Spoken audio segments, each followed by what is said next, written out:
NBC's regularly scheduled programs will be preempted this evening so that we can bring you the NBA championship game between the Chicago Bulls and the Los Angeles Lakers.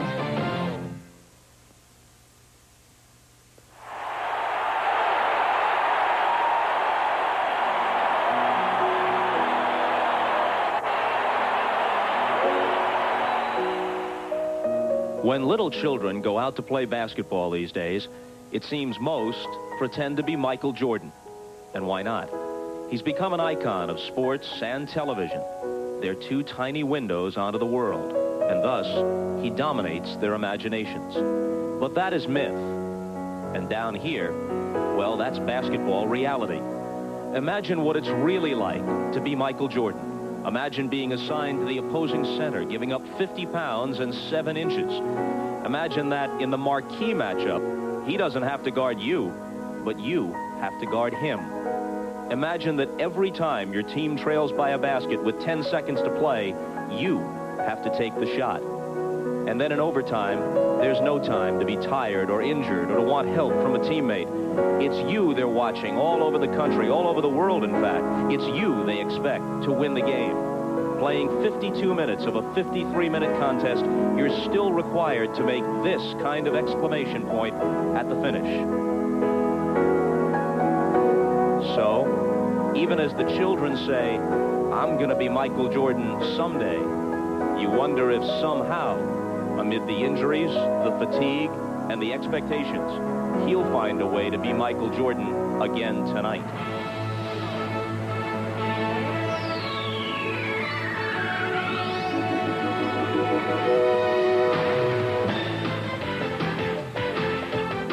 This is the NBA on NBC.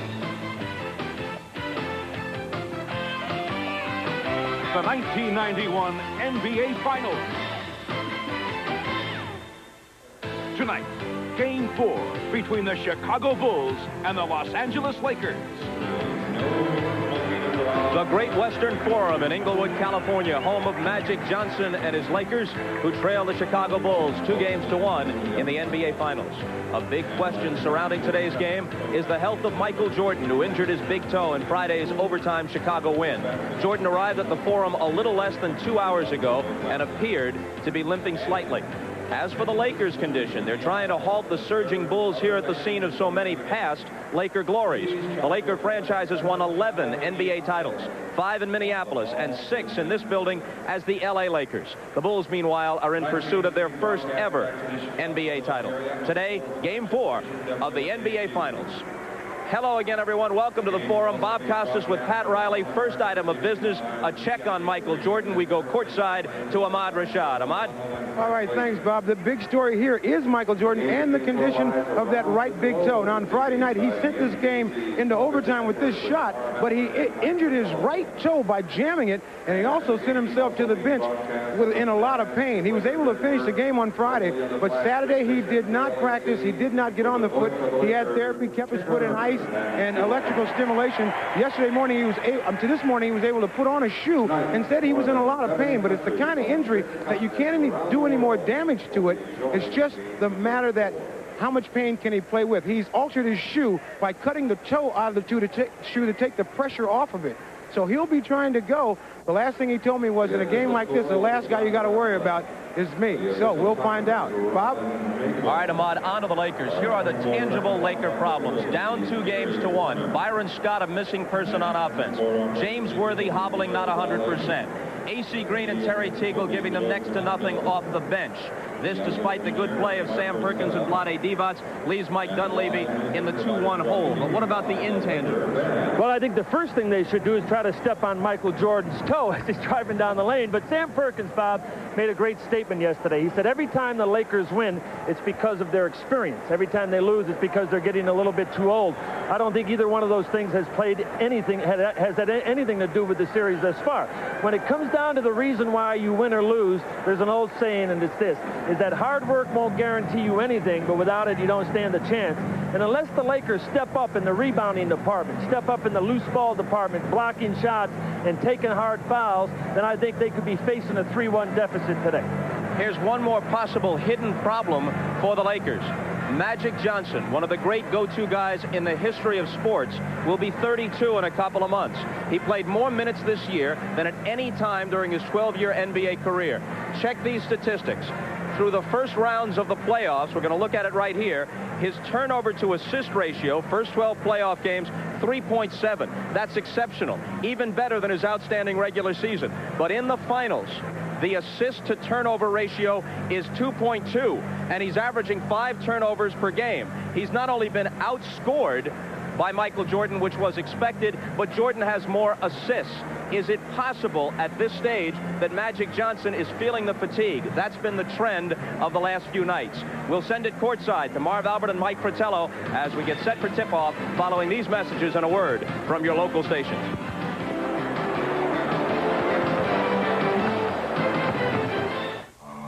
Last year, 60 million Americans witnessed the television event of the summer. Get ready. It's back. June 24th, the sequel on NBC.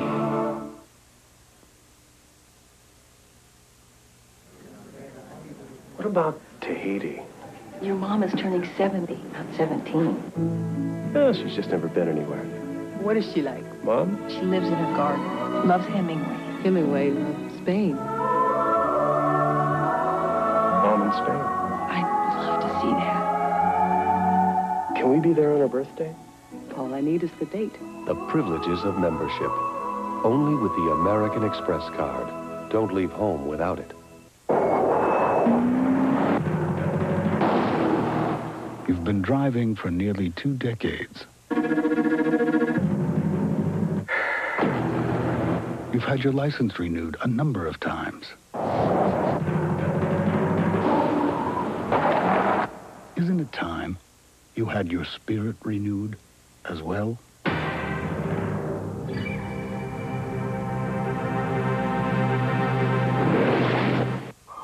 Fortunately, they never caught E.T., but you can in the E.T. giveaway at McDonald's. An extra value with every medium or large soft drink that's as exciting as their 59-cent regular hamburger and 69-cent cheeseburger. You could get free passes to ride the new E.T. adventure at Universal Studios Hollywood, free Marriott Resort vacations, or free flights and $25 discounts on U.S. Air. Play the E.T. giveaway at McDonald's, where extra values are easy to find.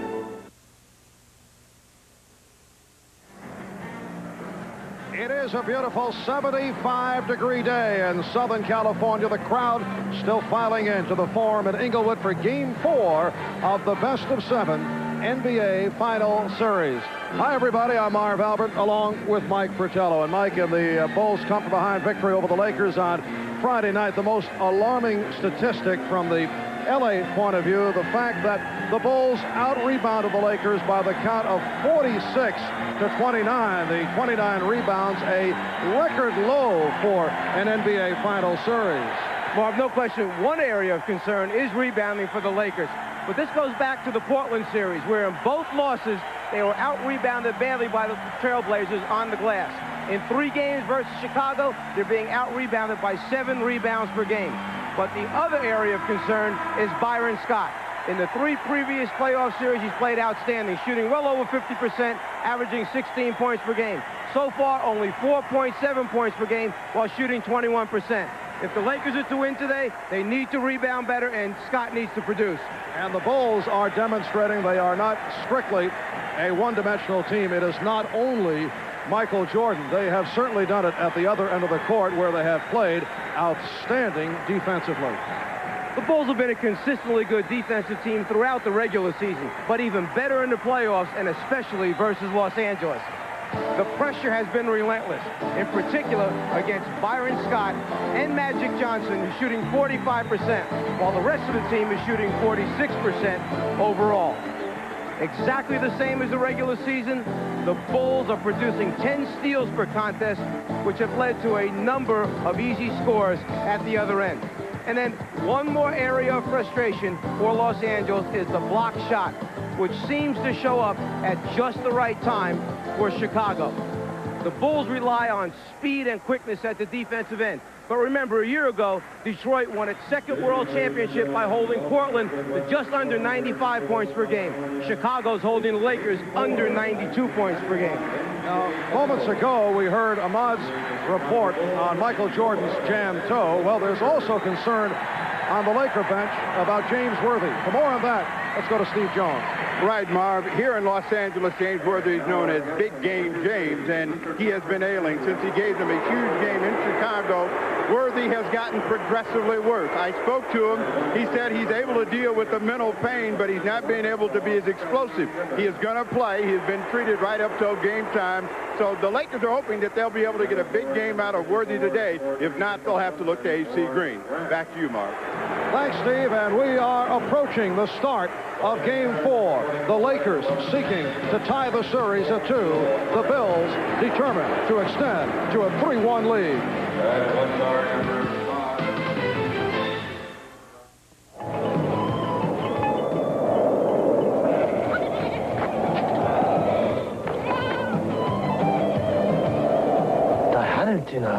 Mazda trucks are built so tough, they're guaranteed bumper to bumper, long enough for a trip around the world. Twice. Mazda trucks, guaranteed tough. For Lord James out your chest. It just feels right. From the Far East to Europe.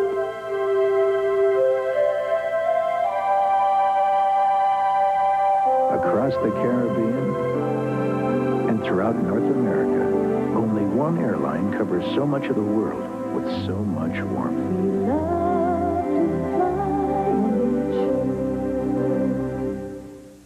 Attenzione, prego. Cos'è questa cosa qua? Mi sembra una cosa veramente strana. It's a hot 35mm camera from Canon. Just a camera. The Canon Fotura. With futuristic flash, automatic one-hand control, and long-range power zoom lens. Fotura. You have to come with us. It's just a camera. Please. The Fotura from Canon. So advanced, it's simple.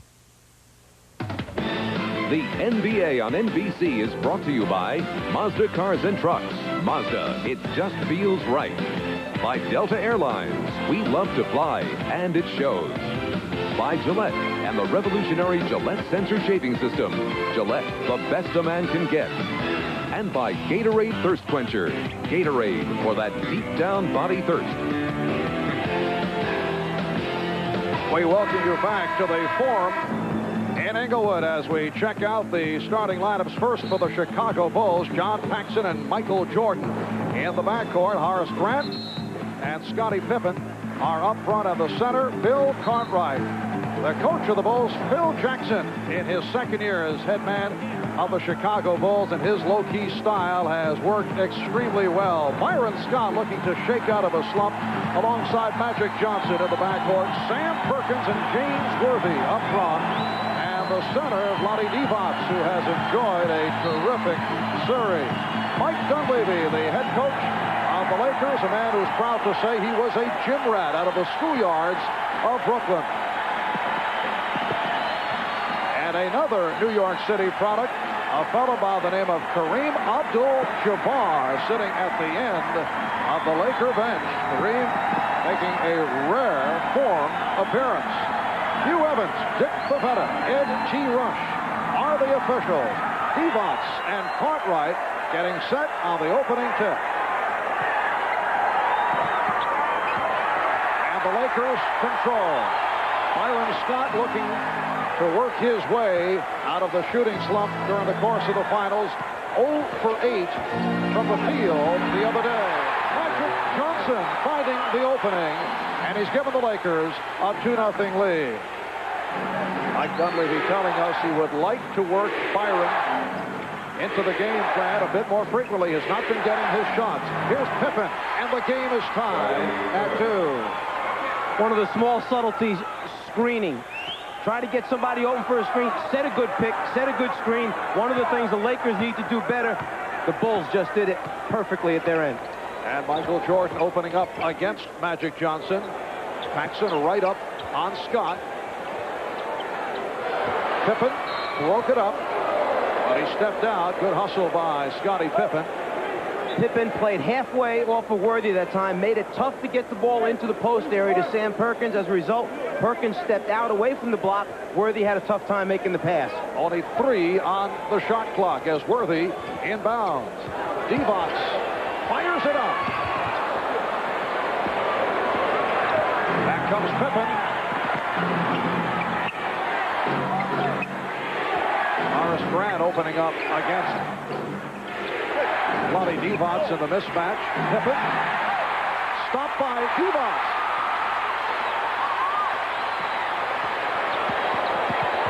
Magic goes the distance.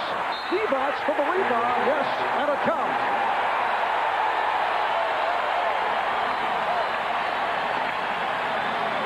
Lonnie Divac will go to the line. A big front line for Los Angeles, and their big men rotate well. They cover for each other. Divac with the block shot and the save at the other end. Magic sees the seam, decides he's keeping it himself all the way to the hole. Foul called on Pippen. Lakers 5 and the Bulls 2. Game 3 Friday night. Bulls came from a 13-point deficit to knock off the Lakers in overtime, 104-96. Perkins called for the foul. The Lakers with an 18-2 run in the third quarter. At one point, Chicago missed 9 consecutive shots, but the Bulls came back strong.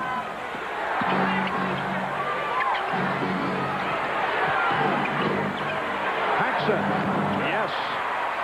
John Paxson, not a factor in the previous series against Detroit, has been shooting extremely well against the Lakers. Also not a guy that you expect to beat you off the dribble and make shots. As he comes off the dribble, he did it that time. And Paxson able to scoop it up. Fouled by Scott. Byron Scott called for his first. The Bulls team has such great quickness and great hands, anticipation to the basketball. One of the reasons why they're one of the leading teams in the NBA in producing steals. And as a result, you see a lot of easy scores or breakaway fouls against them during the course of the year and now in the playoffs. Cartwright setting the pick. Jordan under pressure. There's Grant. And Pippen able to recover. Paxson open. Yes.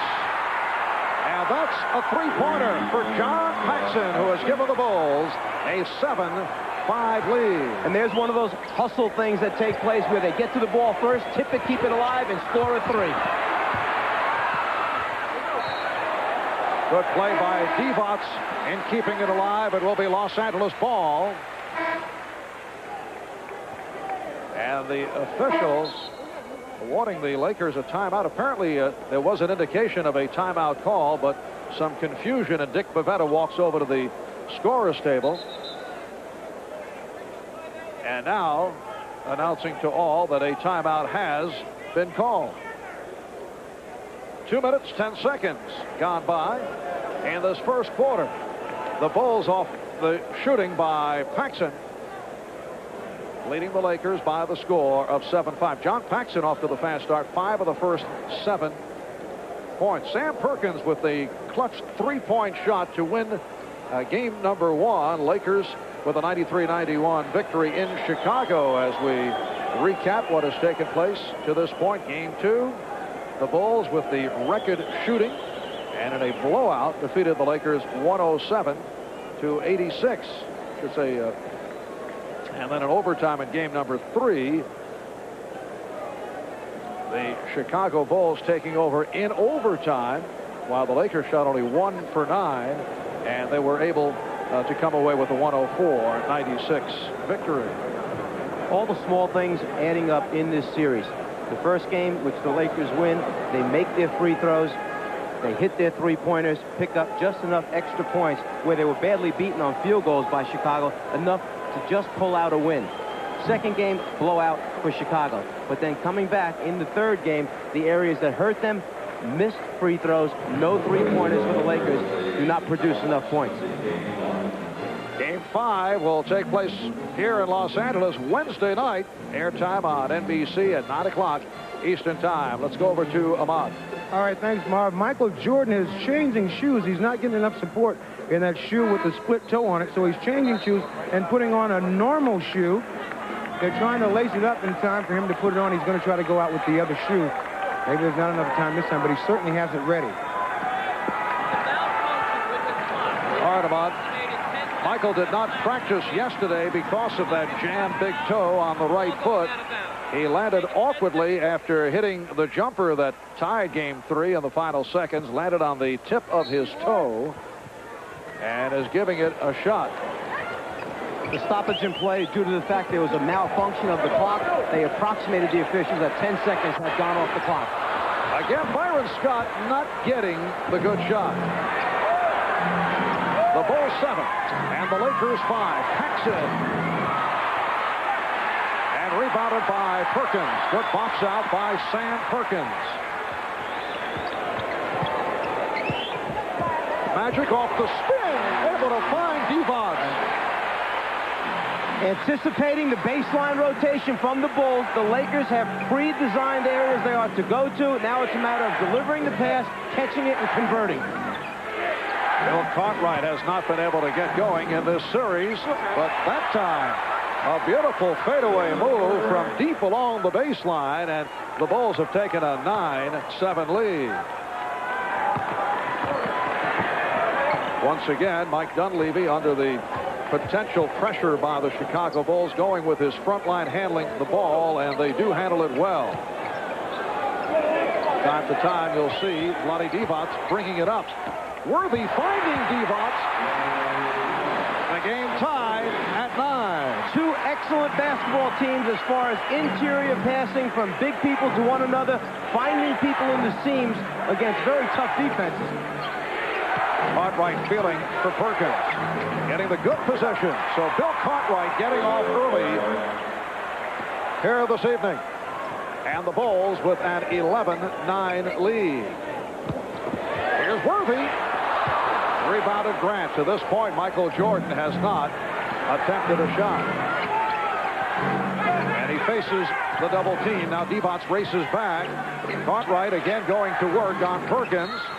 And a foul call. The sideline official, Hugh Evans, indicating a hold on the Lakers. It's very tough to pass on the inside versus the Chicago Bulls. Magic will be forced to turn to the baseline, and then the Bulls come running at him, but Divac steps right into the open area for the conversion. Laker foul on Worthy. Jordan off the head fake. Yes. Michael Jordan with his first field goal attempt. Bulls 13 and the Lakers 9.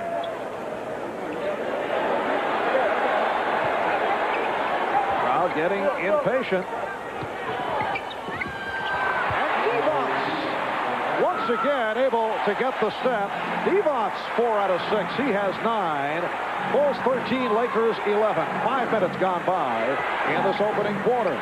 The Lakers are well prepared for the baseline rotation. Magic that time able to still get to the middle of the floor for his look.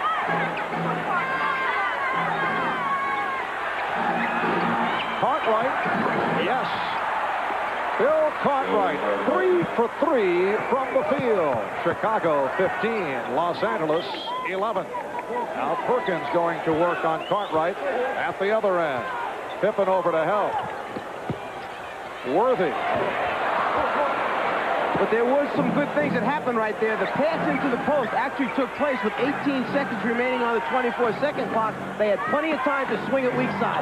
Grant getting inside. He's been doing that throughout the series. That is first field goal today. And the Bulls have opened up by hitting 8 of their first 11 from the field. A timeout called by the Lakers with 6:18 remaining. In this first quarter, the Bulls have taken a 17-11 lead. 9 of the 11 scored by Vlade Divac. Where do you want to be in 5 years? I had an old Studebaker truck and $300 when I started this company. In a few years, my sons will be ready to take over, and then I'd like to... I never told anybody this. I want to live in Paris and go to cooking school. Hey, that's what I want to do. Will I have the money to do it? You can get there from here. Shearson Lehman Brothers.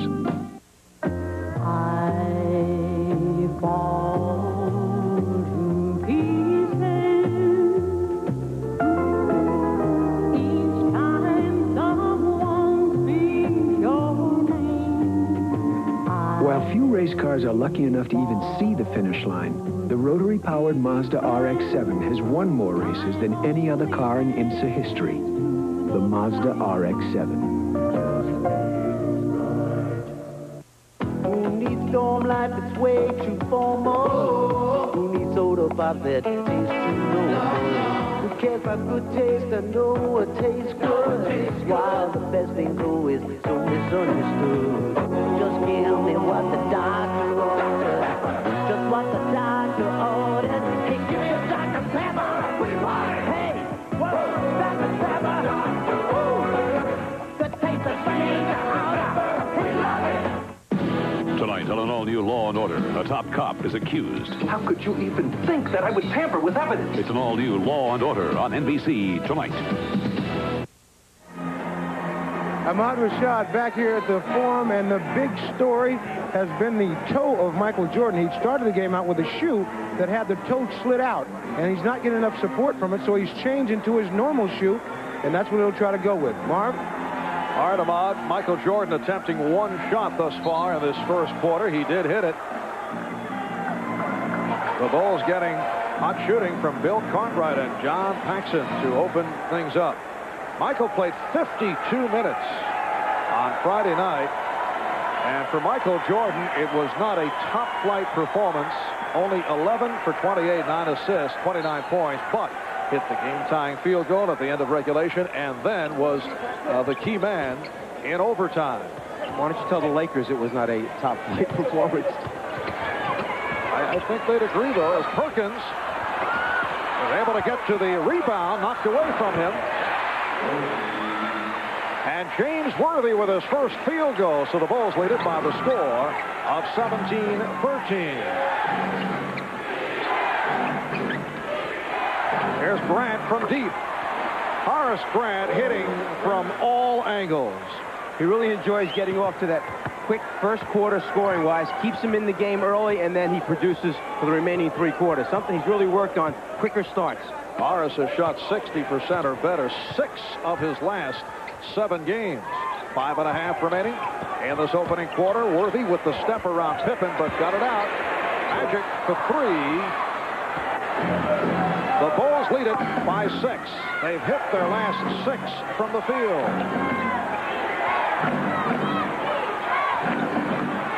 Jordan. Yes, it counts, but he came up hobbling. Once again, landing on that right foot with the sore toe after the slam dunk, and Perkins that time got caught hesitating. If they're going to force him baseline, you've got to rotate sooner. Sam Perkins waits. It's too late under the basket with Jordan attacking the way he does. Foul called on Perkins, his second. Here comes A.C. Green checking back in. He almost shifts to another gear. He elevates and then just goes a little bit higher when he knows he needs to get it up over the top of a big player who's rotated to him.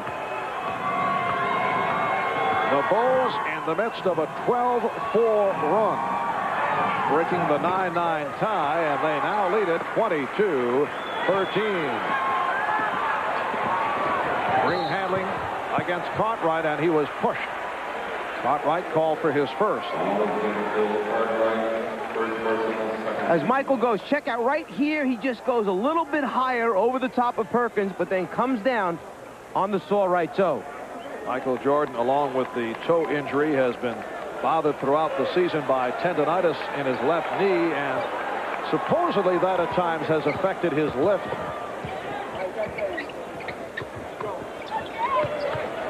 Worthy posting, Pippen right with him. And Worthy able to line drive it home. Bulls 22, Lakers 15. Grant from Pippen, Divac with the reject. That gets the crowd going. Magic going left. And he was shoved. So Magic Johnson will go to the foul line. Taking a page out of the Chicago Bulls defensive book. The block shot, a weapon. Save a score, and then turn it into a potential fast break opportunity for your team, the Lakers. Nice job of rotating by Vlade Divac. Horace Grant called for the foul. Bulls now lead it 22-16. This has been a typical Chicago Bull first quarter where they have come out very strong. That's the case right throughout the playoffs. Cartwright again to the fadeaway. It will be Laker ball. Point of emphasis for Mike Dunleavy. Because Chicago is quicker, more athletic than our team, we have to keep our bodies on their players when a shot goes up. They get to the ball quicker than we do. We've got to slow them down with body contact. Here's the problem right now. Once the Lakers give it up, they've got to get it into a scoring area quicker, just like that, into Worthy down low for the quick turnaround. Worthy makes it 3 out of 6 from the field, and the Lakers have come back to move within 3. Divac stepping out against Jordan. Cartwright. Bill Cartwright wide open. Michael Jordan found him. And Cartwright is 4 out of 5 for 8 points. Bulls lead it by 5. 3.5 to go in this first quarter. Here's Worthy. A.C. Green involved with Michael Jordan, and it is a tie-up. So the jump ball called by Dick Bavetta.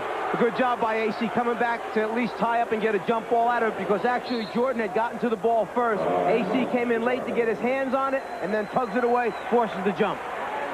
But first, a timeout taken by Phil Jackson of the Chicago Bulls. 3:22 remaining in this first quarter.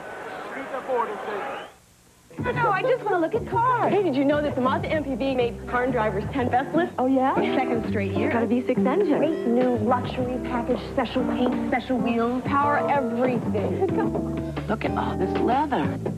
See? Look at all the space. We've got room for all our kids. Oh, now I see. Well, I could just quit my job and show for the kids. Yeah. The Mazda MPV Luxury Edition. It just feels right. Get out of my car.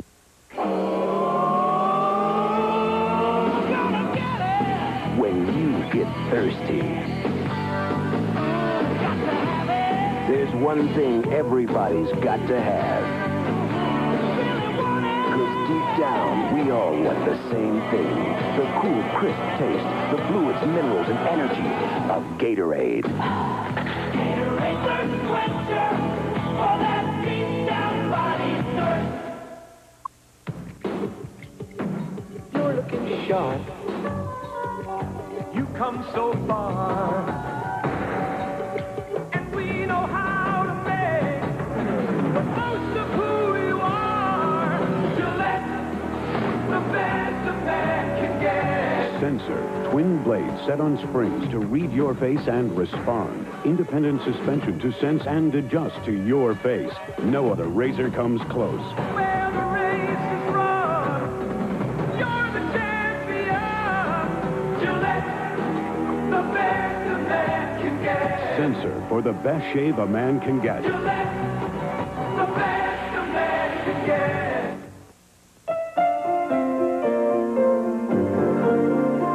This Father's Day, give him the revolutionary Gillette Sensor. The best a dad can get.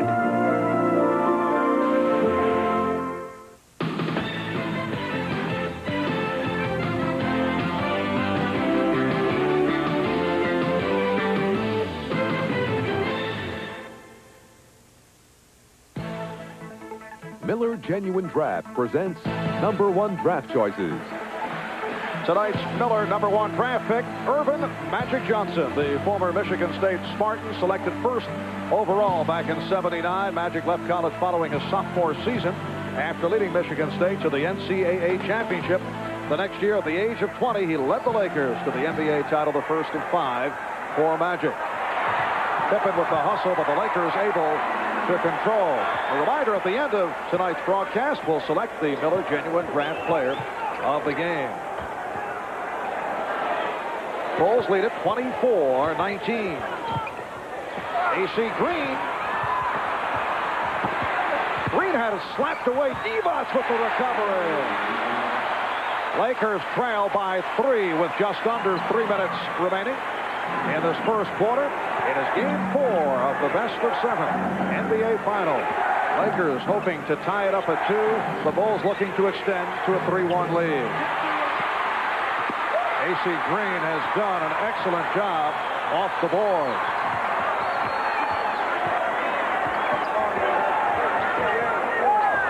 Worthy beating Jordan on the overplay.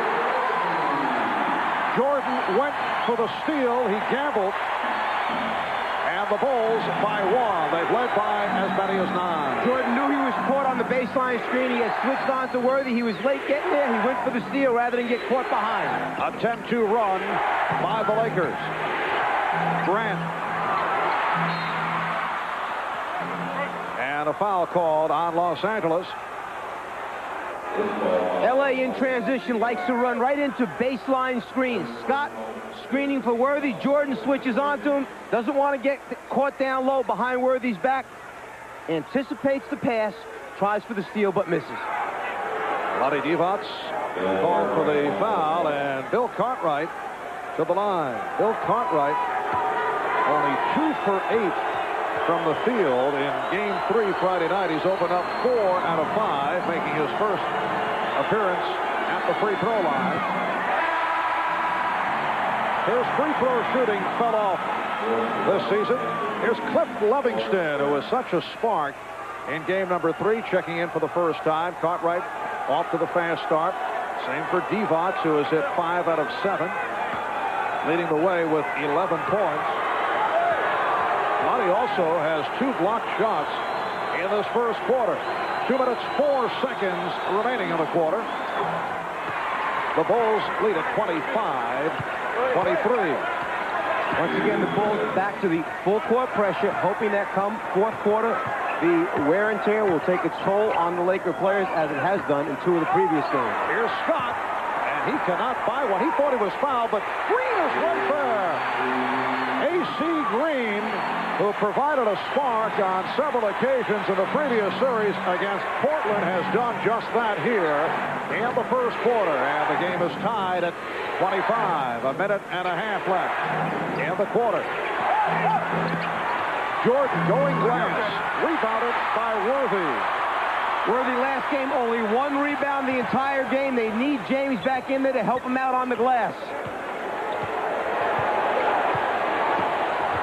Good play by Cartwright. He came over to cut off the passing lane. And that's one of the strong points with Chicago. When they rotate the trap, they come big, meaning they come with their arms, hands up and aggressive to get deflections, pieces of the basketball against the passing team. Shot clock is down to 5. Magic. Beautiful feed for Green. Lakers want the goal, Ted. A foul has been called. They will not get the bucket. It's on Pippen, his second.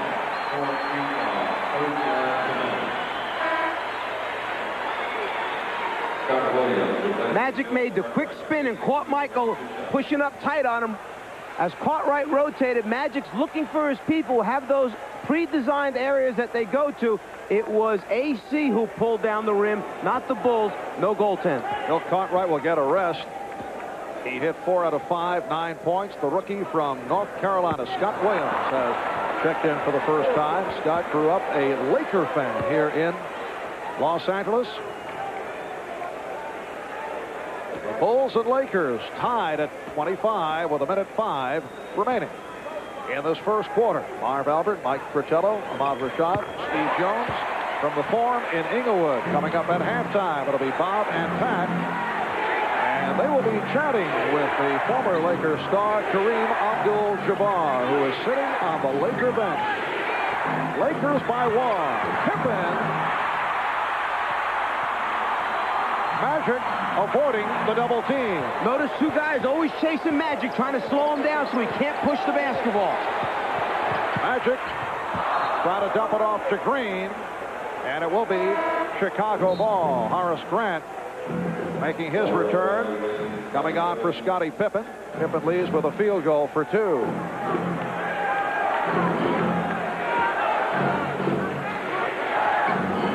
Down to 35 seconds to go in this first quarter. Lakers have bounced back big off the board. They have out-rebounded the Bulls 11-6 in this first quarter. Grant again getting inside. And the Bulls lead by 1. Because Michael Jordan commands so much respect and attention from the defense, what happens is once you put it in his hands, the Lakers start running around. The other Bulls just go to spots on the floor. Jordan picks out the open guy. And Horace Grant has now, over the last 2 games, hit 19 of his last 24. Here's Magic. And he was fouled. 4 and 8/10 seconds to go in this first quarter. Jordan called for his first. In game 3, Michael Jordan played 52 minutes. Magic Johnson, 50 minutes.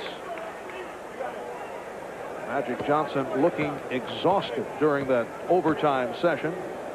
Well, they rely on Magic for so much. They rely on him to run the fast break, direct the half-court offense, back his person down into the low post area, be one of the key rebounders for him. The wear and tear during the course of the game catching up. Here's the long-range fling specialist, Craig Hodges, checking in for the final seconds. And this is their 3-point attack. In this particular situation, to end quarters, they like to send Hodges and Paxson to the wings out wide, give the ball to Michael, let him push it down the middle of the floor. If he draws a double team, kick it out for the 3-pointer. Lakers by 1. Jordan slipped. Time running out. He's able to dump it off to Livingston, but too late. Won't count. It's all going in for Cliff Livingston, but that one came after the horn. And the crowd responds. Vlade Divac with 11 points, leading the Laker comeback. They were down by as many as 9, but after 1, they have a 1-point advantage on the Bulls as they try to even the series at 2.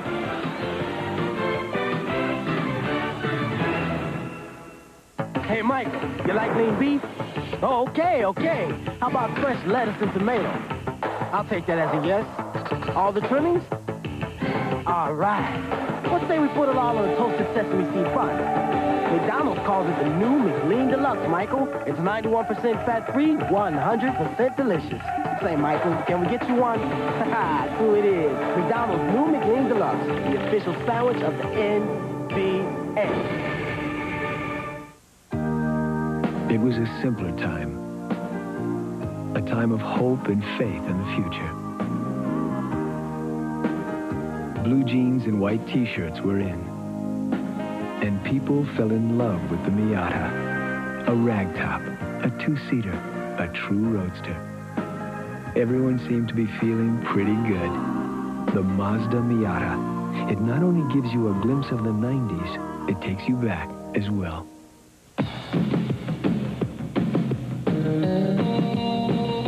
The Pepsi Summer Chill Out gives us permission to let our hair down. What is it? Chill out. I don't know, but what else am I going to do this summer? It's games, promotions, fun, and free cars. It's like Woodstock, man. It's people in tight pants moving fast.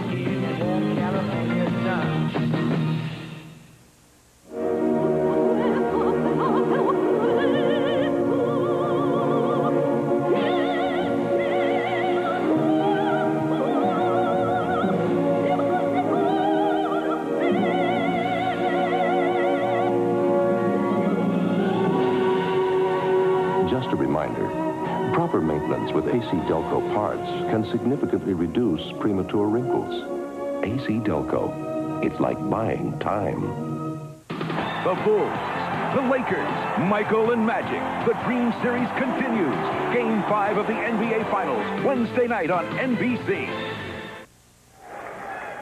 Well, in the first quarter, the Lakers have bounced back in the rebounding department, but Byron Scott continues to struggle. 0 for 2 in the first quarter. Yesterday, we talked with Byron about his shooting difficulties.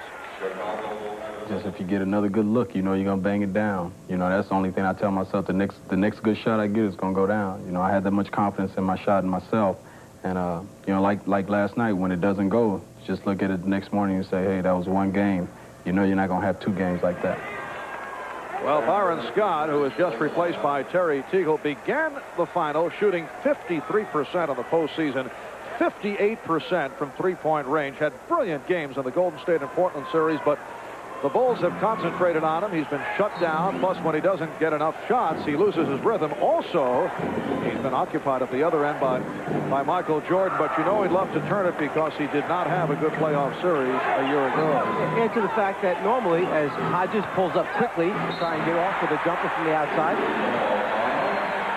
and to the fact that the Lakers normally would be able to go to Terry Teagle, put Teagle in the game. Hey, if Scott's struggling, Teagle picks up the scoring slack. But whereas Scott comes in shooting 21%, Teagle only shooting 28% against Chicago. Neither of the 2 guards producing. Horace Grant called for that foul as this second quarter gets underway, and the Lakers lead at 28-27. They close the first quarter with a 15-5 run. Perkins working on Williams. Rebounded by Grant. Has it reached the point where Byron Scott is just psyched out, coming off the 0 for 8 the other night? I'm not sure the word psyched out is the proper one, as opposed to maybe just hanging his head a little bit to the point where he's feeling sorry for himself and needs a big game to get himself going back in it mentally and obviously get the Lakers going. Grant and Divac showing the extension by hauling that one down. The man who's replaced Byron Scott, Terry Teagle, also has not been able to get going. Magic with the spin. And Scott Williams able to get to it.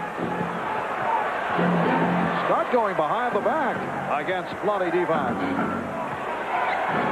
Minute and a half gone by. Second quarter. Bulls with the ball down by 1. Here's Williams. Nice move. Divac got caught in the air that time. Did not want to commit the foul. As a result, just kind of backed off as he came back down. Williams snuck it up in there for the score. The Bulls 29, the Lakers 28. Divac screen, Perkins up front, Teagle and Johnson at the guards. Foul called on the Bulls. It's on Hodges. A little pump fake, head fake right here gets Divac in the air. Then to avoid a quick early foul, Vlade basically just backs off. Instructions the other night from Magic, don't get in early foul trouble.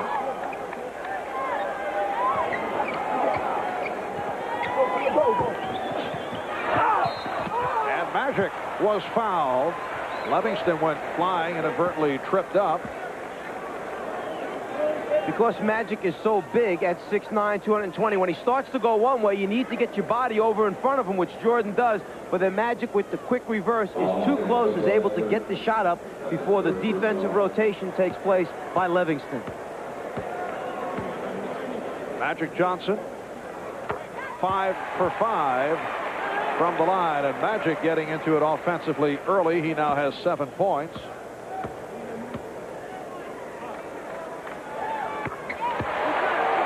Lakers 30 and the Bulls 29. Greg Hodges now operating at the point guard position. Hodges and Jordan in the backcourt. Williams up front with Grant and Livingston. Hodges unleashes and Green rebound.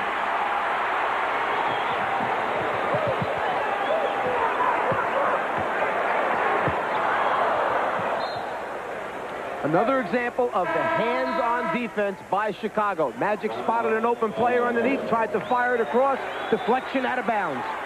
Timeout taken. 9:39 remaining in the second.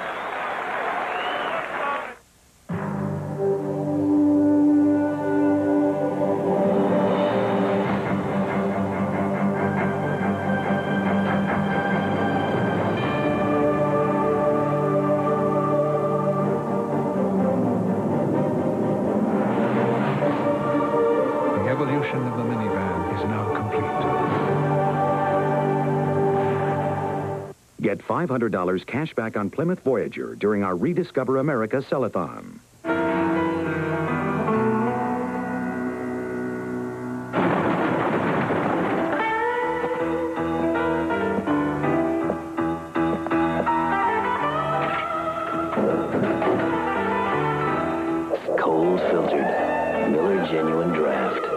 For those who've discovered its real draft taste, the world is a very cool place.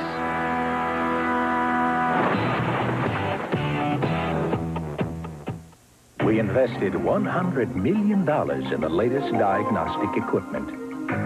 And another $5 million a year training our expert technicians to use it. We are Goodyear certified auto service retailers, and we believe everything we do, from tires to tune-ups, should live up to the most exacting standards of all. Yours and ours. Good tires, good service, good people. Goodyear. The NBA on NBC is brought to you by Plymouth and your local Plymouth dealers, who invite you to test drive a Plymouth today. By Miller Genuine Draft, cold filtered for real draft taste. So get out of the old, get into the cold. By Terminator 2 Judgment Day, a new film from TriStar Pictures. And by the Prudential. Come to the companies of the Prudential and build your future on the rock. We are early second quarter, but to this point, both Michael Jordan and Magic Johnson have gone the distance. That's the case on Friday night, and we talked about that with Magic. Well, you can never play too much when it's all on the line. You know, it's sometimes it be that way. Of course, I was tired, but that's just going to happen. Well, Magic has been averaging 45 minutes per game in the finals, Worthy 44, and right on down the line. And you have to wonder, has Mike Dunleavy lost confidence in his bench, and can he continue to play his starters that many minutes? Well, during the regular season, Magic played 37 minutes a game, 45 plus. We see here in the finals. Has he lost confidence? No, but they better start producing because the series is winding up short. And that shot by Teagle went short. Jordan at the other end, able to hit. The Bulls lead at 31-30. Magic Johnson now getting a rest for the first time this evening. Sitting down with 8 points and 4 assists. Larry Drew has come on. Drew and Teagle in the backcourt. Perkins up front along with Green and Worthy. In transition, the Bulls do a great job of keeping their heads up and looking down the floor, and then who better than Michael to catch and convert? Drew working against Hodges. Perkins played by Williams and then Grant. And Livingston gets to it. Perkins almost forgot that time that they were going to be there, coming from the baseline, turned right into the double team. Here's Jordan.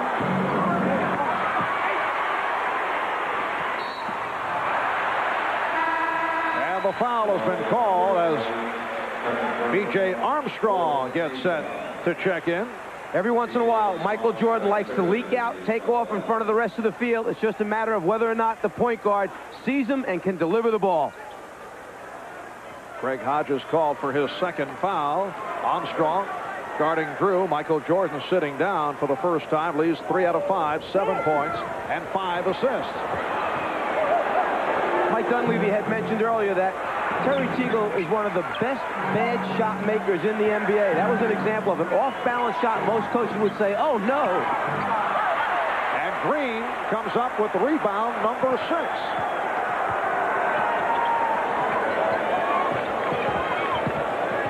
Here's Drew. Williams off the board. Both clubs have gone cold. Pippen for Hodges. Yes. And that was just within 2-point range. So Craig Hodges with his first field goal. It's the Bulls 33 and the Lakers 30. And the last shot by Larry Drew. He's trying to help the team out. He's getting his opportunity early here. He comes in and wants to do something positive. And I'm not quite sure that's the shot Dunleavy wanted last time down. Shot clock at 4. And the foul on Williams. That will send Teagle to the free throw line.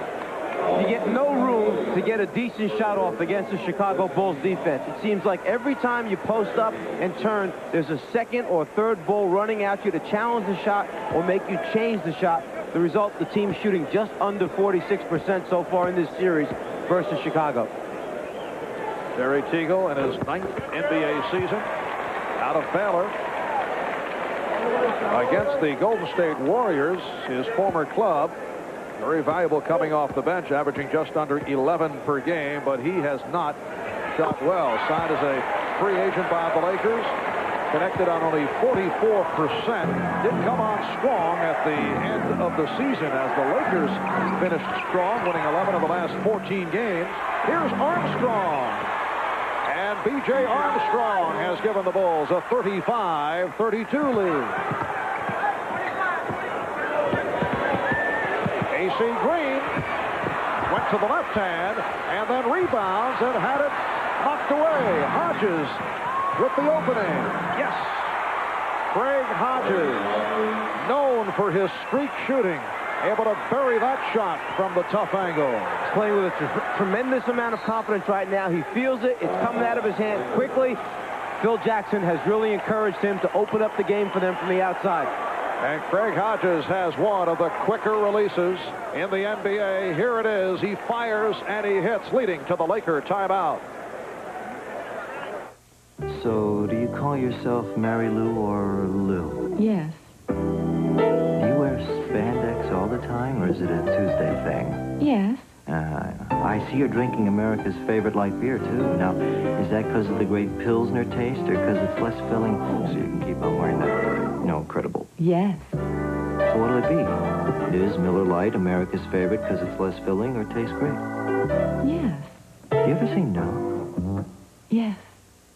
Dodge Shadow America and Plymouth Sundance America not only have a more powerful engine and more room than the Honda Civic, they're the lowest priced cars in the world with an airbag. And now, there's a low monthly price for first-time buyers and additional factory-to-dealer incentives that could save you even more. At about $4.50 a day, that's less than you spend on lunch. Maybe it's time you rediscovered American values you can really sink your teeth into.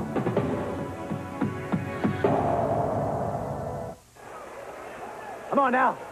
You sit on the bench and watch that?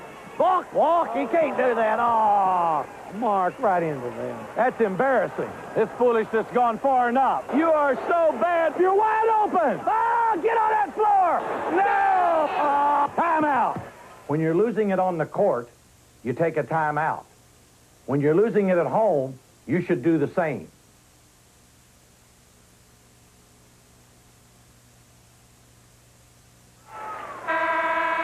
Well, 6 years ago to the day, Kareem Abdul-Jabbar passed Jerry West as the all-time leading scorer in playoff history.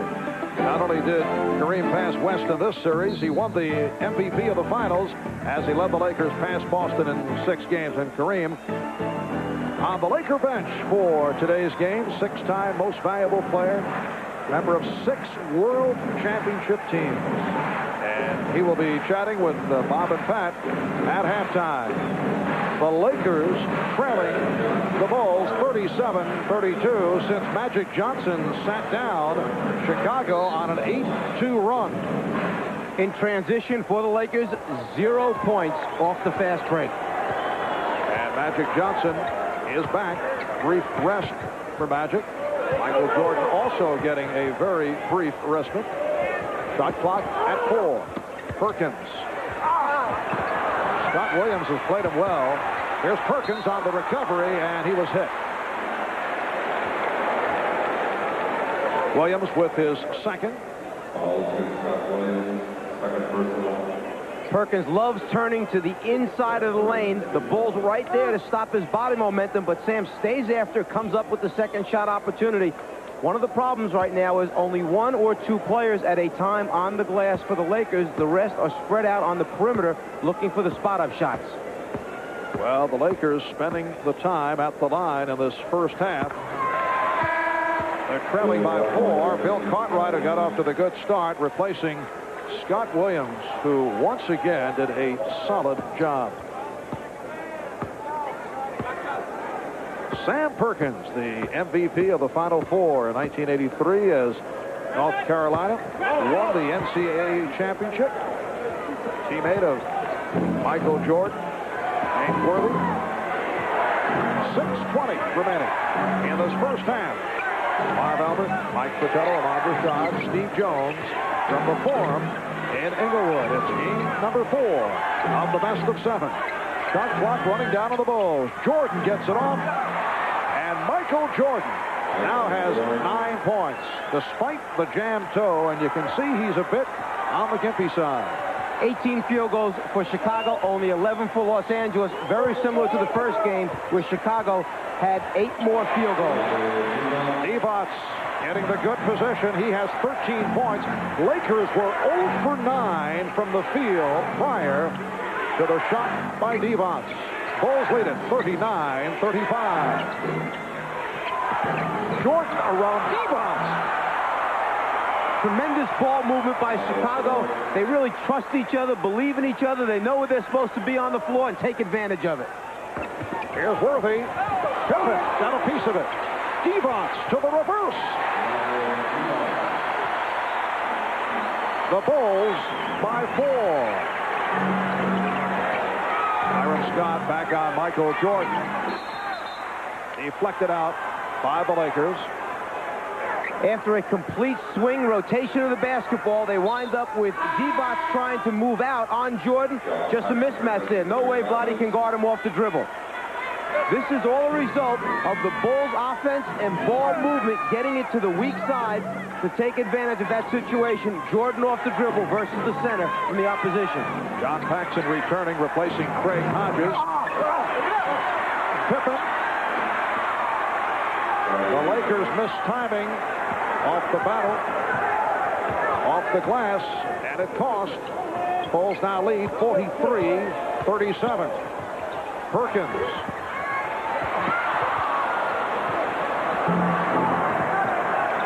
Here's Jordan going left to beat Scott. Pippen missed the tip. And the Bulls now bouncing back off the boards after the Lakers have the advantage in the first quarter. You could really see the difference in quickness that time. Jordan again off the dribble to the basket and fouled.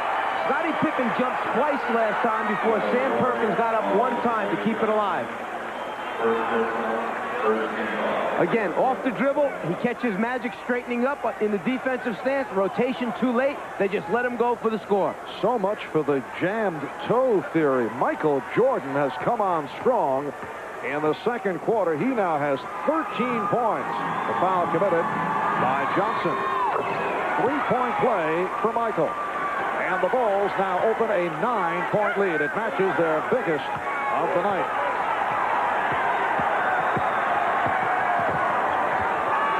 Four minutes, 15 seconds remaining in the first half. Divac being played by Pippen.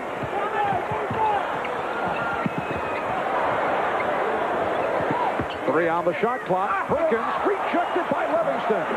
And Pippen is held. Magic Johnson preventing the fast break. Among the many factors of the advantage shown by the Chicago Bulls, once again, Phil Jackson is able to go to his bench with confidence. The Lakers getting zippo from their bench. But here's Jackson able to go to Scott Williams, who played well. Livingston is still on the floor. Craig Hodges comes on, hits a couple of jump shots. On the other hand, the Lakers are back in a position not only trailing, but their top players are going to log quite a bit of playing time. Here's Cartwright. Bulls able to get back. Magic. Yes. And it counts.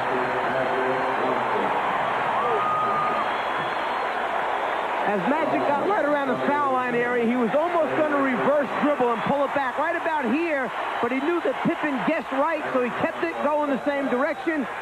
Converts, has an opportunity for the three-point play. Scottie Pippen called for the foul. That's his third.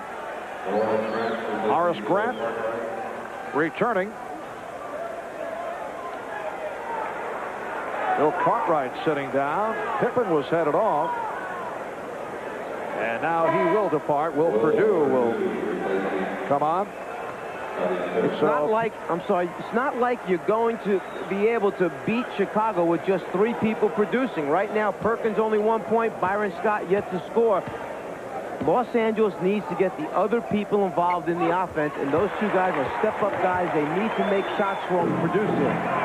Magic now 7 for 7 from the line. He has 11. The Bulls by 6. Paxson and Jordan in the backcourt. Grant up front with Purdue And Livingston. Here's Jordan. Changed his mind. Livingston eluding Worthy. It's all going in for Cliff Livingston. A 5 for 5 on Friday night. He hit a fling earlier, but it did not count because the quarter had run out. He is 1 for 1 this evening. Cliff playing totally under control in this finals. Seems to have himself knowing what he wants to do and when. Evots called for the foul, backing in, making the contact. That's his second.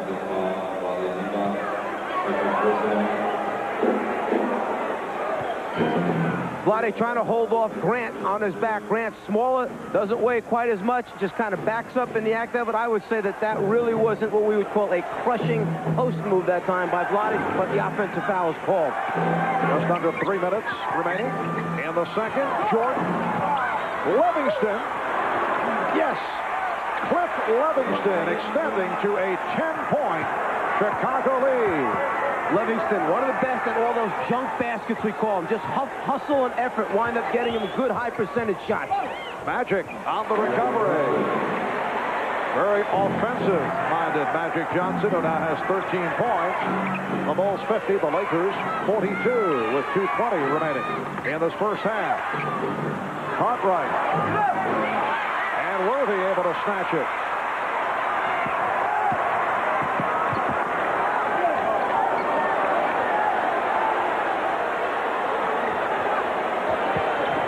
Magic facing the double team, getting it out to Worthy. It counts. And the foul. Foul called on Livingston. When you have a 6'9" point guard that can look over a double team and pick out the open man on your team, it certainly helps. Magic starts his move, draws the double, and then finds Worthy spotting up near the top of the circle. The Bulls take a timeout with 2:01 remaining in the first half. The Dodge Spirit, the Plymouth Acclaim. Last year, in consumer comparisons, 83 out of 100 people preferred the Acclaim and Spirit to Honda Accord. Both have a longer powertrain warranty than Honda, more interior room, and a driver's airbag. So what are you waiting for? A deal? All right. We're offering savings and incentives up to $2,250. Rediscover the great American family car values.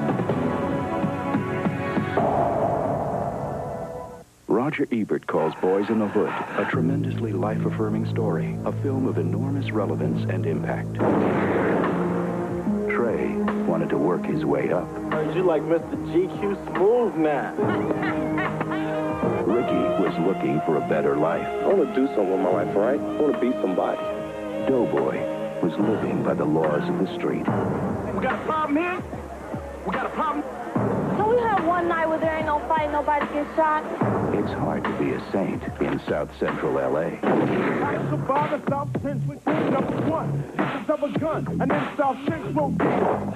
That's how you survive. It's only the first verse of the bomb. Stop my boy Cuban slinging his gangsta, homie. Yo, come on, lift my hand, shoot you in the back, and strap with a gat and ready to cap. Hey, yo, Q, watch out. Boys in the Hood. Rated R. Coming July 12th to a theater near you. A showcase of America's top Olympic hopefuls on the golden path to Barcelona. National champion Kim Zmeskal defends her title against America's best at our nation's premier gymnastics event, the U.S. Championships, plus the U.S. Track and Field Championships, next Saturday on NBC. Once again, Cliff Livingston of the Bulls has been a factor off the bench. He did not do much during the regular season, but starting with the series against Detroit, he has come on strong, a subject we discussed with Cliff. So it was a hard season for me, but now that the playoffs has come, he showed faith in me in the Detroit game, and I came through, and he said, well, this type of play we need. We need someone with energy to come up and make a key rebound or a key stop at an important time. And I take it upon myself to be that person because I think that when I'm coming off the bench, I'm a spark player, impact player. And when I get out there, I'm going to let everybody know that I'm on the floor at that time. So Cliff able to overcome his days in Atlanta with the czar of the telestrator and come up big here in the finals. Yes. I kind of thought his career blossomed when he got to Atlanta. Cliff didn't mention that to us yesterday. Did not seem to make that point. We're just under 2 minutes remaining in the first half, and the Bulls lead the Lakers by 6. Grant played well. Here's Livingston. Heard the 24-second buzzer go up. Cliff getting a little crazy now. Now, in fairness to Cliff, there were only 2 seconds left on the 24-second clock. He had to get it up there, give him a chance to score. Evans, nice fake, and rebounded by Livingston. Minute 15 remaining, first half. A rare turnover committed by the Bulls. And they know each other so well that when Jordan elevated near the foul line, he just knew that Paxson was going to be in the left corner. Paxson just did not have the opportunity to get there. The pass long out of bounds. In fact, that's the first turnover committed by Chicago. Grant jumping out. Evans takes advantage of the mismatch, but got bottled up. Good defensive recovery by the Bulls. Jordan with the pull-up. And Scott gets to it with 40 seconds to go in the first half.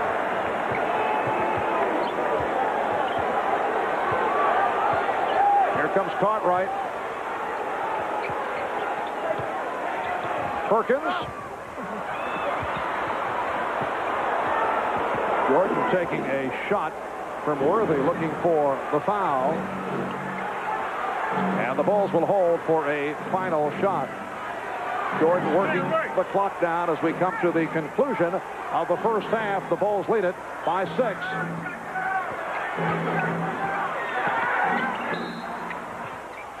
And we get the whistle.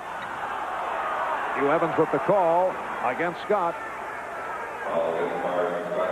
What they were trying to set up that time, Chicago, was Bill Cartwright pulling out to the right-hand corner. If Jordan went right hard, he was to kick it to Cartwright for the jump shot. If no one came to help, it was an isolation for him to go one-on-one. Well, the series has gone Hollywood, shifting over to the Forum in Inglewood. 22nd timeout has been taken by the Chicago Bulls. Not a bad foul, though, by Byron Scott. Lakers not over the foul limit. It means that the Bulls have to inbound and look for the shot with 3 and 1/10 seconds remaining. Yeah, and with just over 3 seconds remaining, it's plenty of time to get a catch, one more pass and a shot, or catch off the dribble and then a good shot, and perhaps the opportunity to go to the foul line. Bulls have not gone to the line very often here in the first half. They're 3 for 4 from the line. That a complaint of Phil Jackson earlier this series. Lakers 12 for 15 from the line. And the substitution by Phil Jackson. He brings out his 3-point bombing crew right now. Hodges in the game, Paxson in the game. You need to stay home with them or close to them, which opens up the seam for Michael to catch the ball. Now, with Jordan passing it from out of bounds, look for him to pass and cut without it to the basketball. A give and go from out of bounds. At one point, the Bulls led by 10. 0 for 9 drought by the Lakers, turning things to that lead earlier the second quarter. Michael Jordan fires. Yes! And the horn! So, despite the jam toe, Michael starting slowly and then turned it up. 7 for 13 from the field for a game high of 16 points along with 7 assists. Magic Johnson also getting into it offensively. 13 for the half along with 6 assists. Final seconds of the first half, and Jordan able to unleash and connects. Actually, that play had broken down on the weak side of the floor. The players had started too early, so Michael hit the postman and then moved in that direction to get the return. 3 seconds is an eternity in the NBA. The Bulls at halftime leading the Lakers by the score of 52-44. Bob Costas, Pat Riley coming up just a moment. And among their halftime activities, they will be talking with former Lakers star Kareem Abdul-Jabbar. We know how hard you work. We'll work that hard for you. We believe in putting people first in everything we do.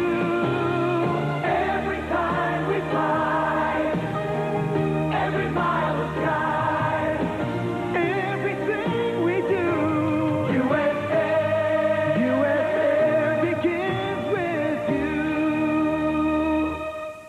you. You're cheating hard. Back in the 80s, America seemed obsessed with things from other places. But recently, America took a hard look in the mirror and began to return to simpler values. Maybe that's why last year, over 380,000 import owners rediscovered America and Chrysler. Because sometimes you have to try exotic dishes to appreciate just how good home cooking is. Chrysler would like to say, welcome back.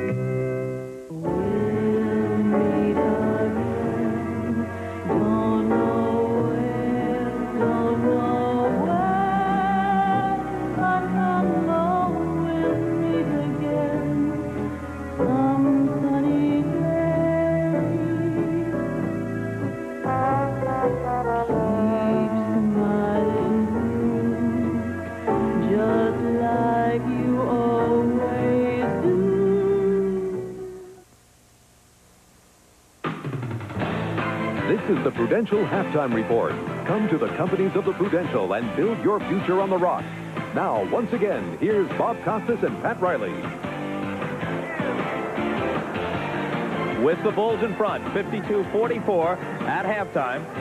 Michael Jordan with 16 points. Vlade Divac continues to play exceptionally well. He has 15 for the Lakers. Magic, 13 points.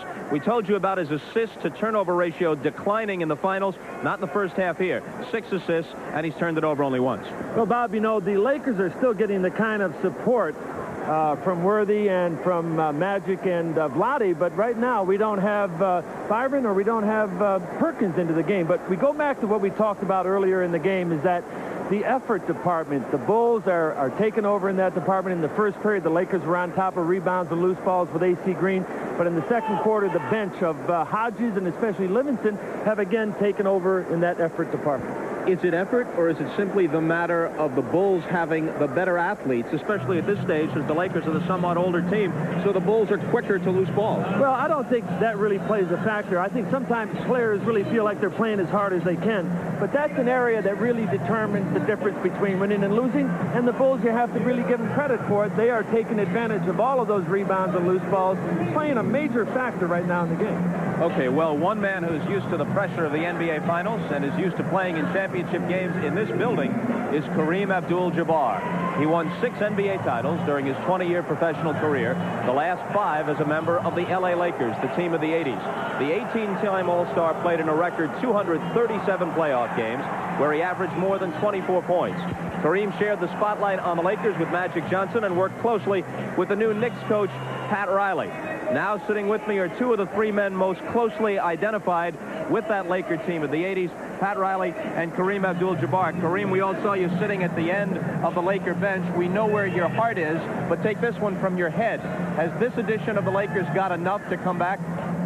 Well, as a Laker fan, I'm distressed by the fact that they can't get any scoring except from the guys that they regularly go to, namely Magic, Perkins, and James Worthy. Byron is being shut out, and the guys coming off the bench are not really involved to the point where they're making a major contribution, and that does not bode well for the Lakers.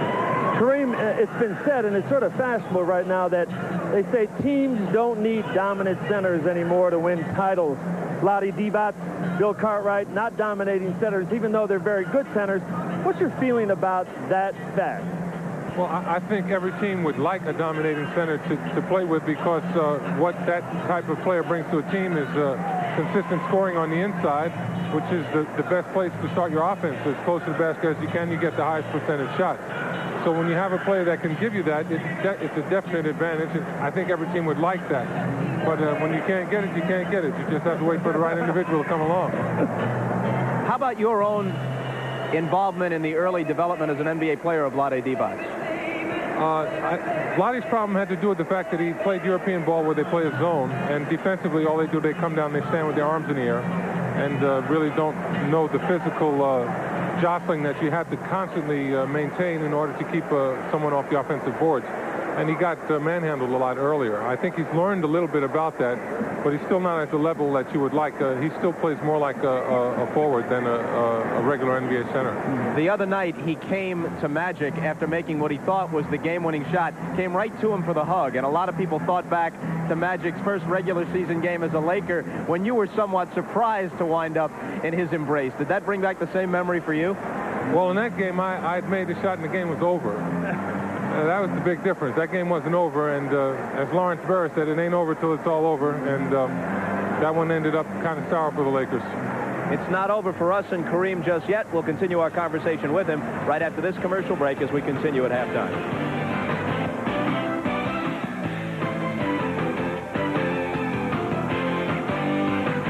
Dad?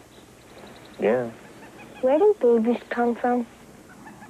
Under specific ovulatory circumstances, a male-female interface may generate an incipient life form. That over a 9-month... At the Prudential, we believe some things can't be explained with a lot of fancy talk. So when it comes to life insurance... Should I explain that once more? We won't let you get it until you've got it. Your piece of the rock.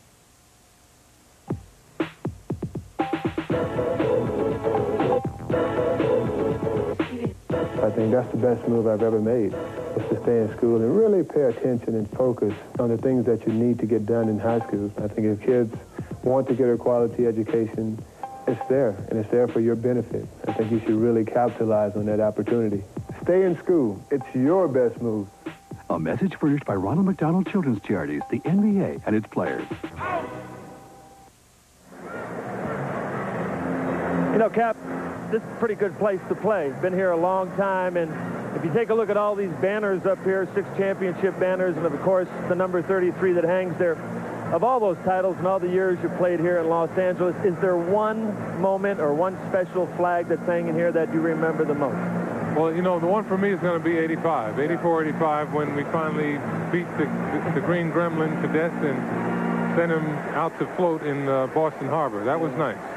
The competition, and, you know, a man who played the game for 20 years and was in the middle of it, being challenged every single night.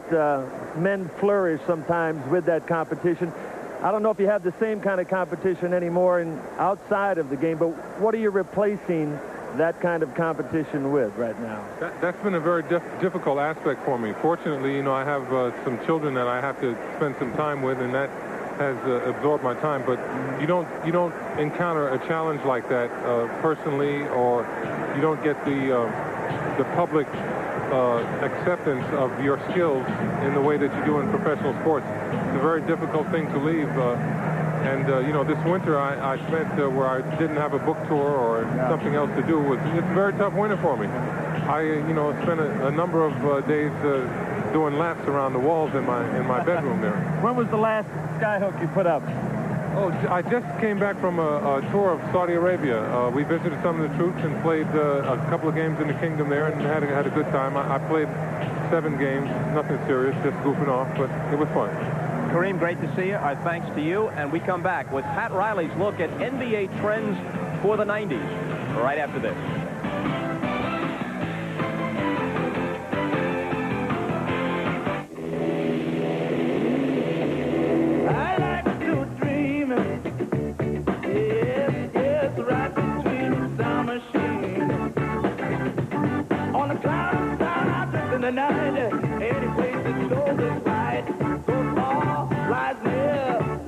Always filtered. Miller Genuine Draft.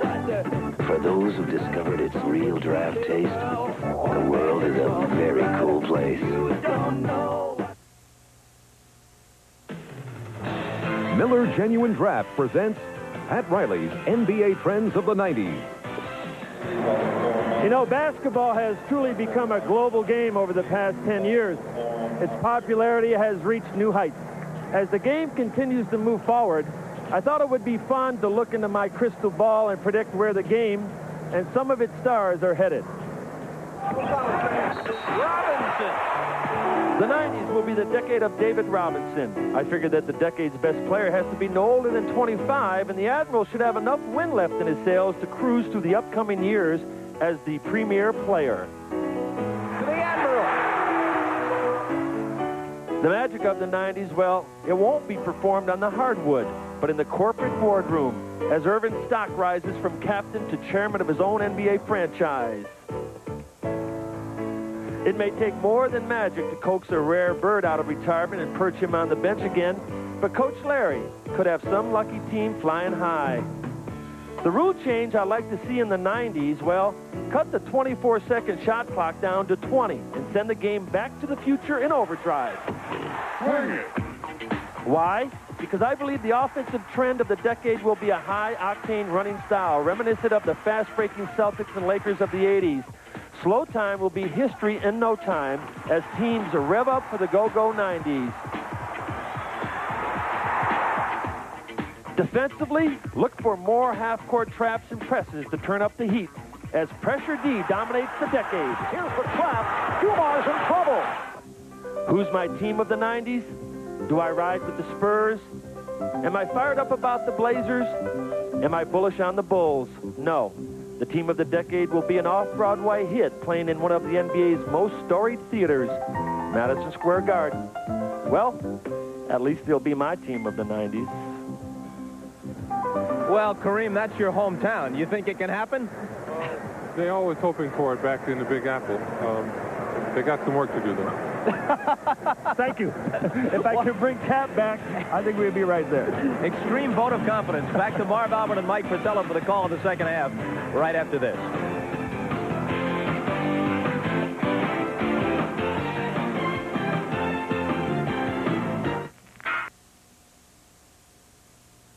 How did Gary get the Peninsula Times Tribune sports writers to vote him the best sportscaster in the Bay Area? They say his interviews are a solid mix of good journalism and good humor. Does your dad really like this dog? Or I bet after he comes home after a loss, the dog gets on his nerves. No? He loves this dog. The sports writers say Gary can do his sports reporting on autopilot for the next 6 months and still be the best.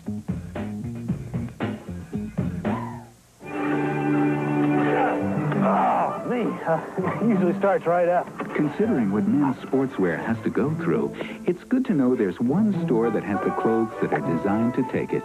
Macy's.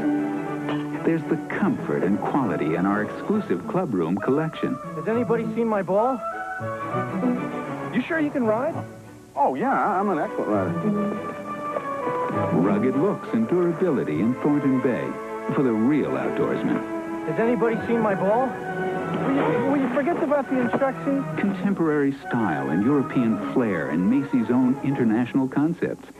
Good. Ready? Good. It's on a tree. Has anyone seen my ball? At Macy's, we understand how you look is just as important as how you play. That's the magic of Macy's. It's great, guys. I love camping. Terrific. In a recent Car and Driver New Buyer Survey, luxury automobile owners were asked to rate their cars on overall satisfaction. We were flattered when they gave the highest score in history to the Lexus LS 400. After all, there's no one more discriminating about automobiles than their owners, except perhaps the people who decide where to park them. See your Northern California Lexus dealer. He'll help you find a better place to park. Best of Bay Area back roads tonight at 7. Halftime at the Forum in Inglewood, Chicago Bulls 52 and the LA Lakers 44. Mike, have the Lakers corrected any of the problems from the last two games? They've corrected one area, 23-23 on the board, so they're rebounding much better, but the other things still keep popping up. Not shooting well, only 37%. They've struggled with Teagle and Stott from the two-guard spot, but add to those problems, Perkins has been missing this game.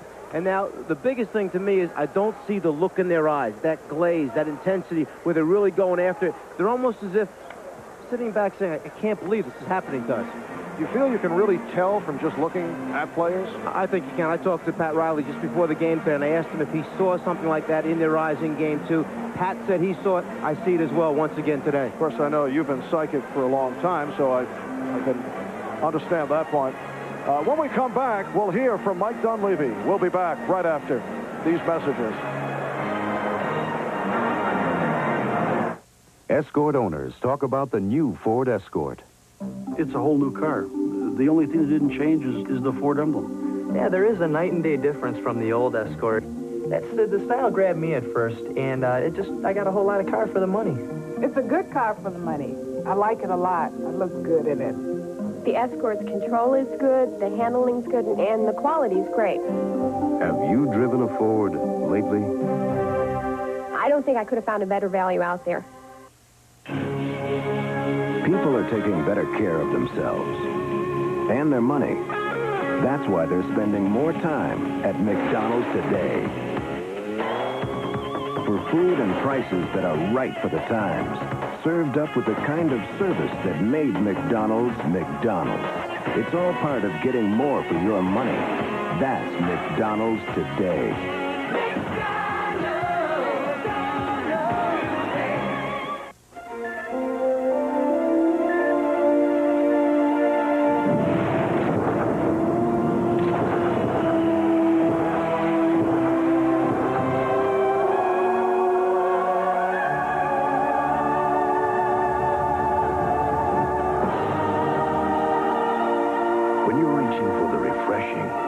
One-of-a-kind taste that's out of this world.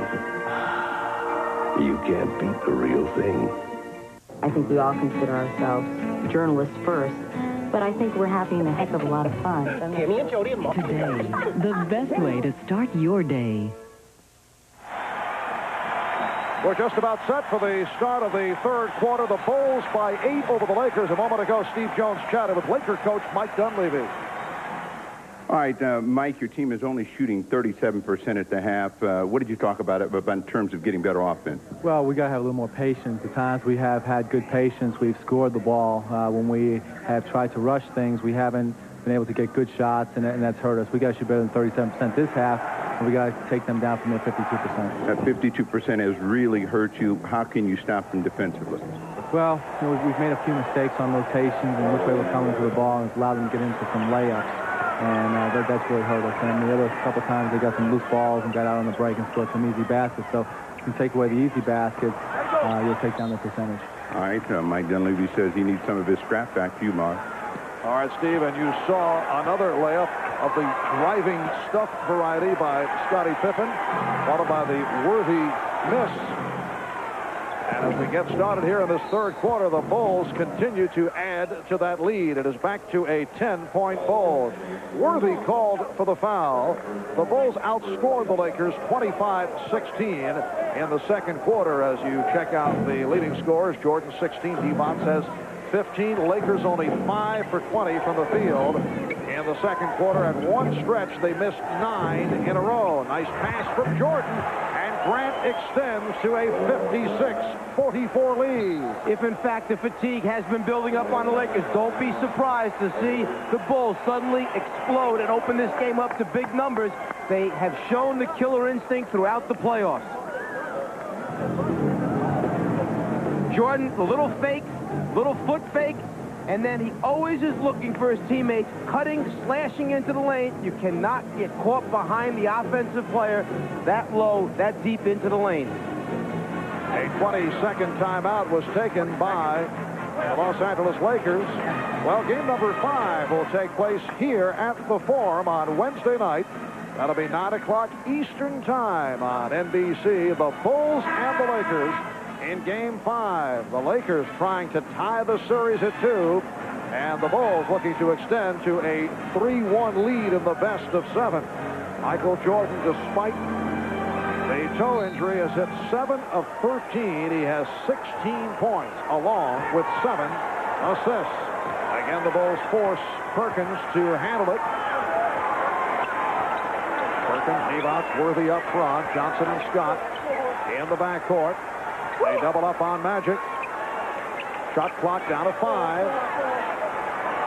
Here's Scott with the open shot. Yes! And the Lakers would love to see Byron Scott get started off that jump shot.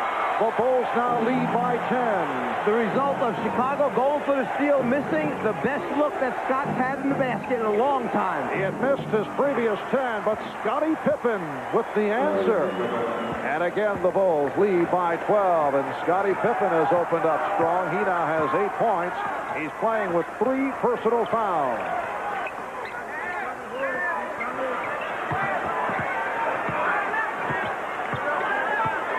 Perkins backing Grant. Shot clock at 2. Magic Johnson going to the hook. The Bulls by 10 with 2 minutes gone by in the third. Paxson shooting.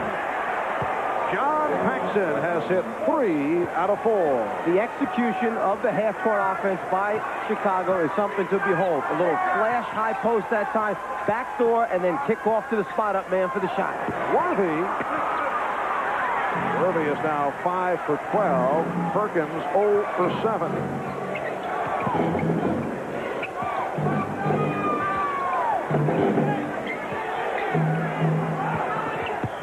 Grant.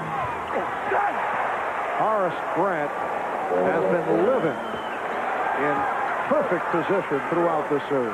It's almost as if Perkins and Divac don't believe that he's going to be able to get the shot up over him because he gives away a few inches. It's his quickness and jumping ability that makes the difference. Illegal defense called for the first time.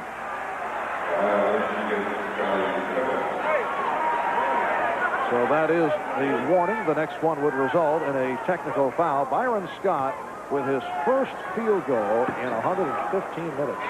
23 seconds. He was 0 for 8 in Game 3. He had missed his first 2 attempts today. Crowd getting a little restless with the Lakers as Perkins goes to the spin. And finally able to connect. Sam Perkins missed his first 7. 62-50 Chicago.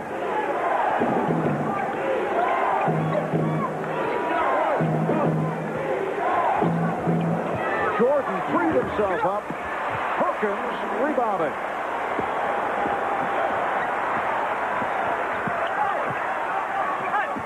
Worthy.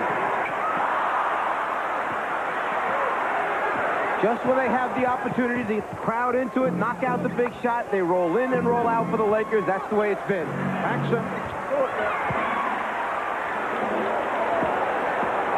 Lakers trailing by 12. 4 minutes gone by in the third.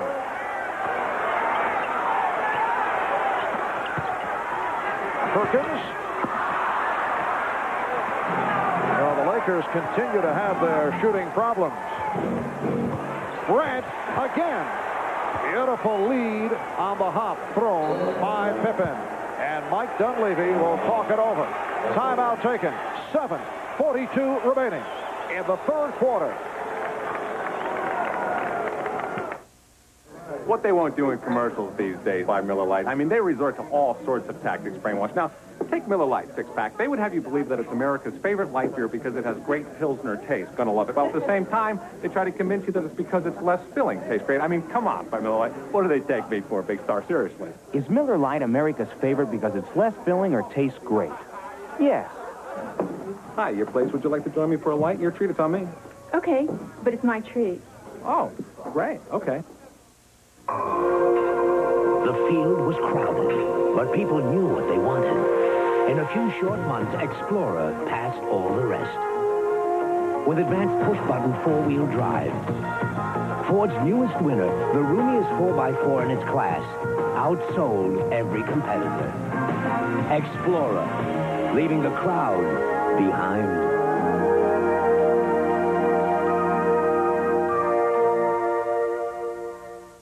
I'm on my way. Boise? When your travel plans suddenly change, You gotta help me. I checked my case to Boston, now they want me in Boise. it's good to know Delta's got a team like Compass Walt, I need a recheck fast. to Price, Blood sample case? to Morris, number 4479. to Elders. I got it! Great job, Walt. No problem, Mr. DePrima. Mr. DePrima, Mr. Michael DePrima, please call your office. Walt? About that bag.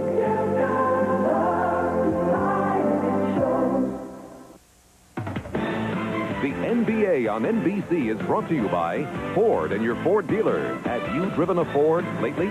By IBM. How are you going to do it? PS2 it. By AT&T, the right choice. And by Miller Lite. Is it America's favorite light beer because it's less filling or tastes great? Yes. It may seem unusual to see the two great guards down low in the post battling it out, but Michaels doesn't want Magic to get that low post spot. Cartwright helps out. As a result, Magic has to come out away from the low post area to get the ball. Let's go over to Steve Jones on the sideline. All right, Mike, you talked about the look in the Lakers' eyes and whether they want it. Their coach, Mike Dunleavy, doesn't see it either. He challenged them and said if you don't pick up the defensive intensity, he's going to pull his starting five, put some people out there that want to play, and see if they can extend this series. Back to you, Marv. All right, Steve. Interesting words from Mike Dunleavy. Well, you get to a point where you see in the players, you get to feel that the zip, okay, the fight isn't there. You have to turn to someone else to pick up the level of play. 9 on the shot clock.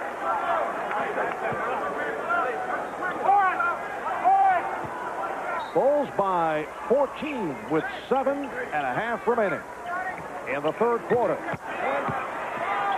Magic from downtown. Worthy kept it alive. And notice, as soon as he got the ball on the outside, Paxson closed down on him. No open shots for Byron Scott. Divac open. And Pippen able to get to it. 9 rebounds for Scottie Pippen. Suddenly you see the Lakers pressing. Every shot now becomes an even bigger shot because they're having problems knocking him down. They're good looks, but they're not going in for him. Here's Pippen. And Cartwright gets to it. The Bulls get the new 24.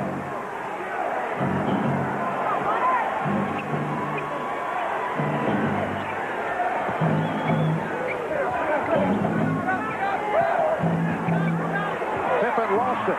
Good play by Scott.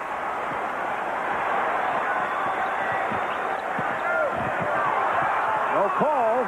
Bulls wanted a charge. Worthy. Phil Jackson jumping up along with assistant coaches Jim Clemens and Johnny Bach, very upset. Wanted the offensive foul, and it results in a Laker basket. Very easily could have been an offensive foul on Magic. Bulls lead it by 12. Jordan able to recover. Paxson open. Michael Jordan knows where Paxson is going to be each time down the floor. He makes a living off those spot-up jumpers. Oh, Grant rejecting Divac, and here comes Jordan, and he's grabbed by Johnson. Another example of the loose ball and who gets to it first, Chicago. Vlade making the move off the dribble, one of the skilled big men in the league, but the defensive recovery of Chicago, the block by Grant. And then the loose ball, Jordan on the way. Magic says, nope, we got to hold him up right here. No layup for you. No, Magic did not want to face Michael coming down one-on-one. To get him posterized, perhaps?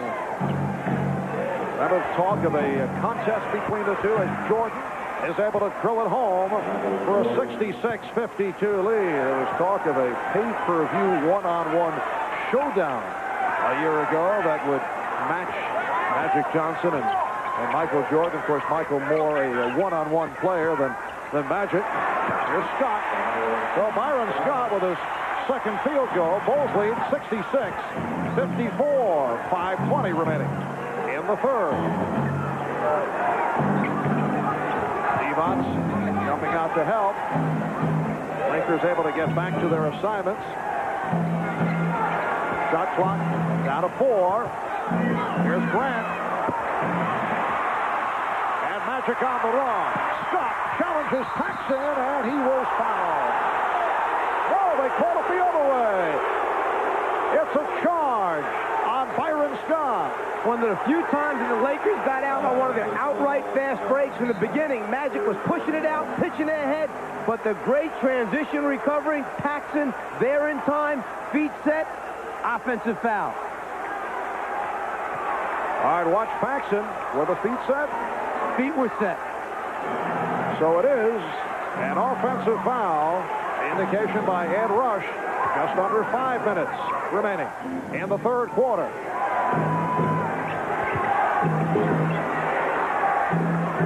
Paxson from deep. John Paxson in Game 2 hit 8 of 8 from the field. Opened up Game 3 hitting his first 2. And thus far tonight, 4 for 7 for 9 points. Laker ball with 18 on the 24.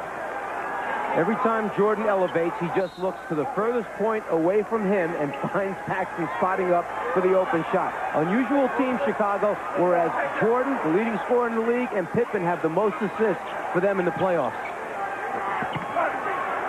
Worthy. He's been off here in the third quarter. Overall, 6 for 15. While Perkins only 1 for 9. We approach 4 minutes remaining in the third. Grant rejected by Divac. 1 on the shot clock. Paxson. And back come the Lakers. And you can tell that Worthy is really struggling in the foot race with Pippen. Pippen to the ball first. Magic.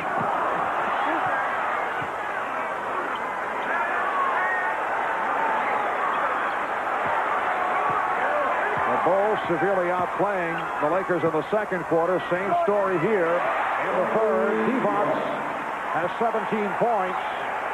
He is the high man for the Los Angeles Lakers. At some point, all 5 Lakers are going to get angry at the same time and understand, okay, the severe problems that they're having and where they are right now in this series. And when they do that, you're going to see a different Laker team out here. Sounds like a pep talk. Not right.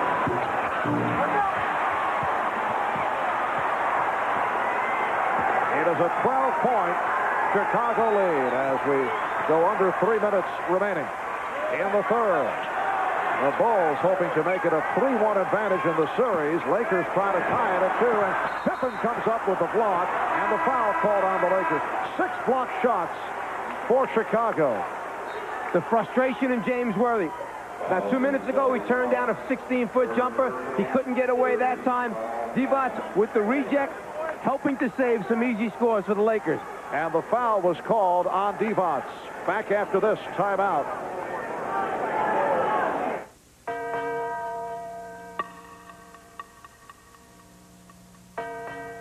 If you don't have AT&T 800 service and trouble hits, who knows how long you could be out? Only AT&T automatically protects you through the 800 assurance policy. With AT&T, you would be guaranteed back in touch in 30 minutes or less. With anyone else? Who knows?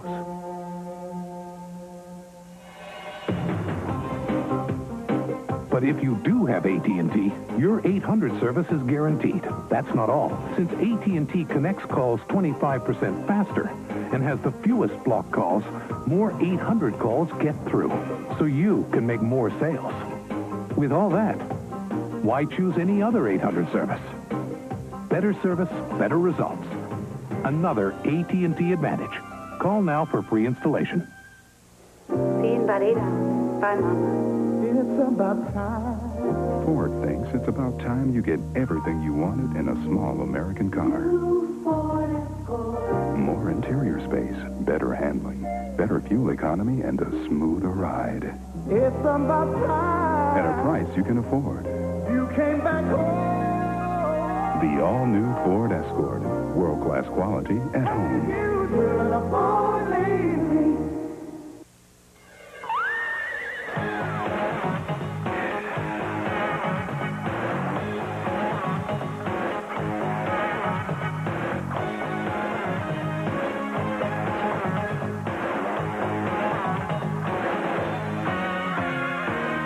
Now you can cut your thirst and still keep your edge. With Sharps from Miller, the breakthrough non-alcoholic brew with real beer taste. As we check out the crowd, Al Davis paying no attention at all to Dick Versailles. NBA Commissioner David Stern in a heated discussion with NBC Sports President Dick Ebersol. Stern trying to persuade Ebersol to pick up the complicated option on Fratello's contract. The major problem, the czar, has been a nuisance with the crew. We have had a near mutiny here. Just checking the crowd. We'll be doing this from time to time. 2 minutes, 49 seconds. Remaining in the third. James Worthy sitting down. Had a poor shooting third quarter. 6 for 15 overall. The Bulls with a 12-point lead. Jordan to the fadeaway. Oh, he hit the back of the rim as he saw Divac approaching. There's nothing you can do with him. He's absolutely ridiculous when he gets into these type of modes where everything is going in for him. His fades, his drives. And the Lakers having huge problems now. Byron Scott called for the foul. You saw the poor shooting by the L.A. Lakers. They have died since midway through the second quarter. Jordan on the fade because he knows Divac is coming after him here, so he has to get it up higher over the top of the big man. I'll just back up a little bit and say goodbye as I knock it out. We have been dealing with the poor shooting by the Lakers, and there's a pretty good reason for it. As you discussed right at the top, the Chicago Bulls defensively have been just magnificent. That's the case right throughout the regular season. They've stepped it up in the playoffs. Divac, nice look for Teal. And the Bulls lead at 70-58. Couple defensive stops, steals, block shots. The crowd will come alive. They'll get their break going. They'll get them back in the game. That's what the Lakers need. Caught right. Grant with the tip. Perkins with the back tap. And the Bulls maintain possession. And this has been the story throughout the series for the Lakers. They just can't come up with the ball when they need it most. Jordan. He beat Teagle off the dribble and then was able to spin Divac. AC Green has just checked back in. He is now 1 for 5. The Bulls have a 14-point lead. Michael Jordan with 22 points despite the toe injury. Here's Jordan. Well, he changed the shot as he was flying toward the glass. Jordan turning the corner, down the lane. He has those long strides and the ultimate in concentration, anticipating Divac to step up, but he never came. This time, with his patented baseline move, the ability to hang is what makes the difference for Michael. Foul committed by Perkins. He has 3. Jordan 2 for 2 from the line. Michael Jordan averaging better than 31 per game in the playoffs. Led the NBA in scoring for the 5th straight season. And he shot a career-high 54%.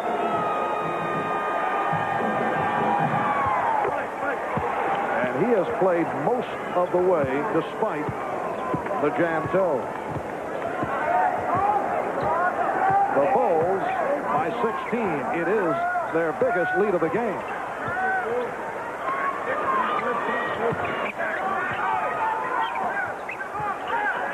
Divac head on the mismatch by Paxson. Then he and Livingston have some words.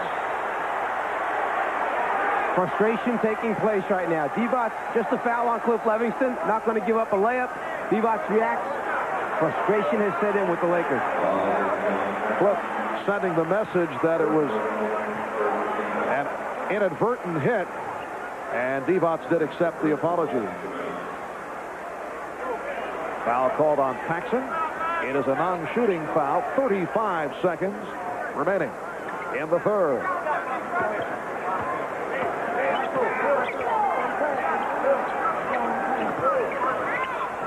Teagle. Perkins gets it back out. So the Lakers now with 20 seconds to go, third quarter.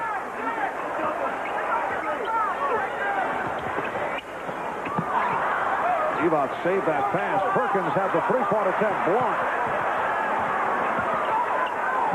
5 seconds to go in the quarter. Jordan checking the clock. Jordan shooting. After three, the Bulls by 16 over the Lakers. We'll be back after these messages and a word from your local station.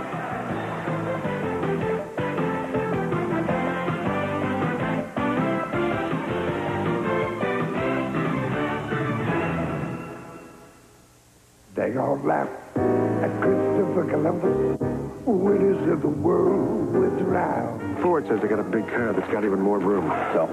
But handles more like a sports sedan. Sure it does. They said they made this V8 for it. Yeah. It's got more power, get better gas mileage. Yeah, right. Ho, ho, ho, who's got the laugh now? The new Ford Crown Victoria.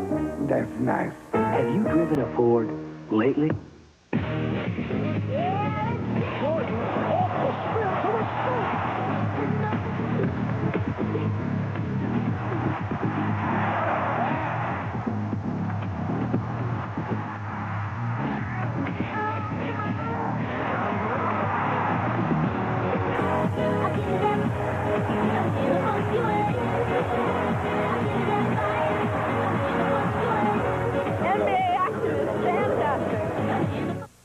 This is the NBC Television Network.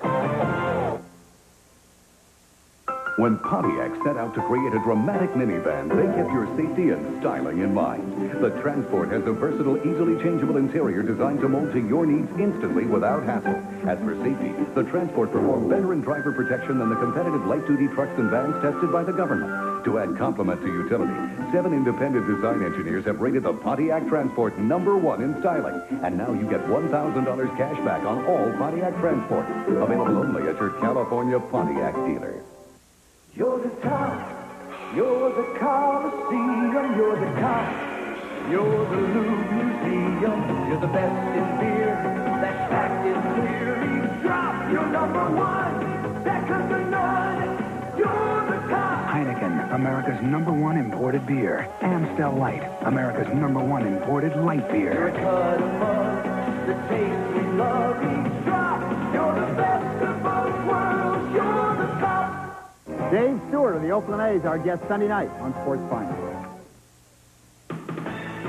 This copyrighted telecast of the National Basketball Association may not be retransmitted, reproduced, or rebroadcast without the express written consent of the NBA.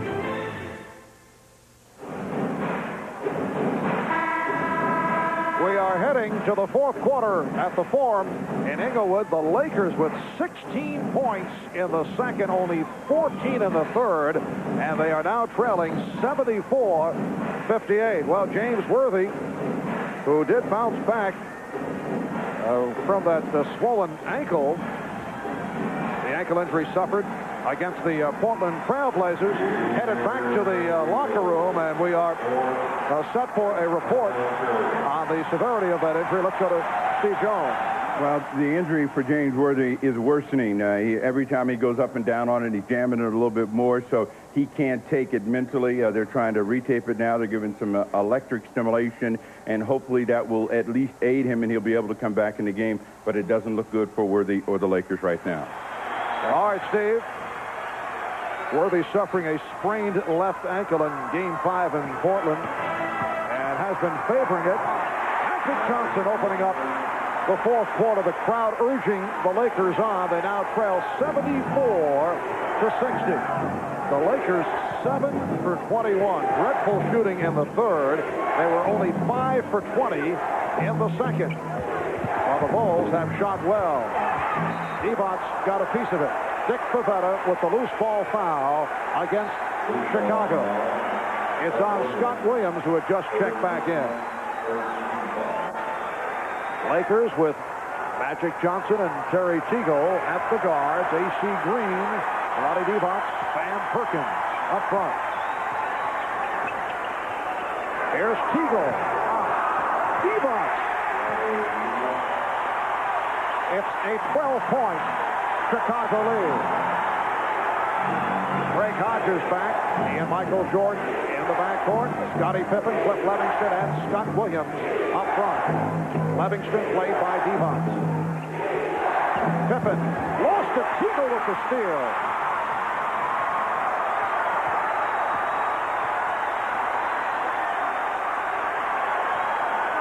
Important sequence for the Lakers. Magic. Yes! Let it go!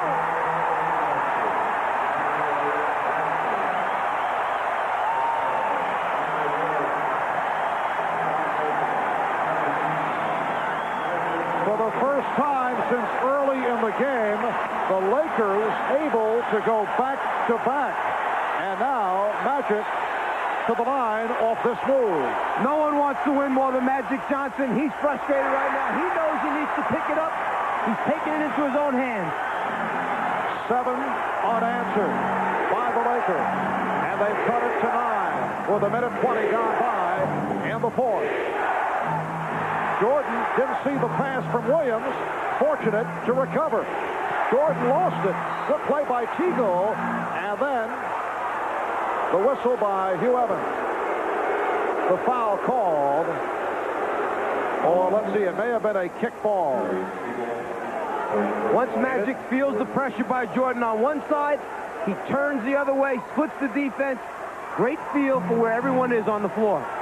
Teagle called for the foul. His first.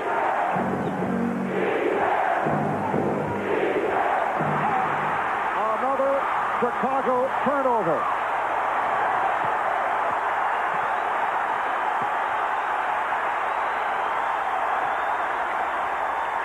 Perkins from downtown. It will be Laker ball.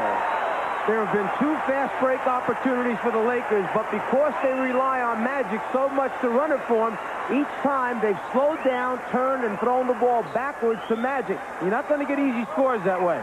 Sam Perkins now 1 for 12. Bulls have led by as many as 16.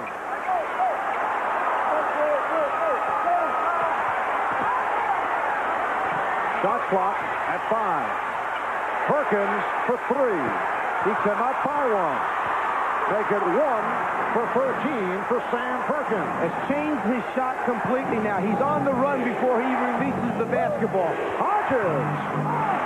Perkins stepping out looking for the reject. Beautiful soft touch by Craig Hodges. And the Bulls lead 76-65.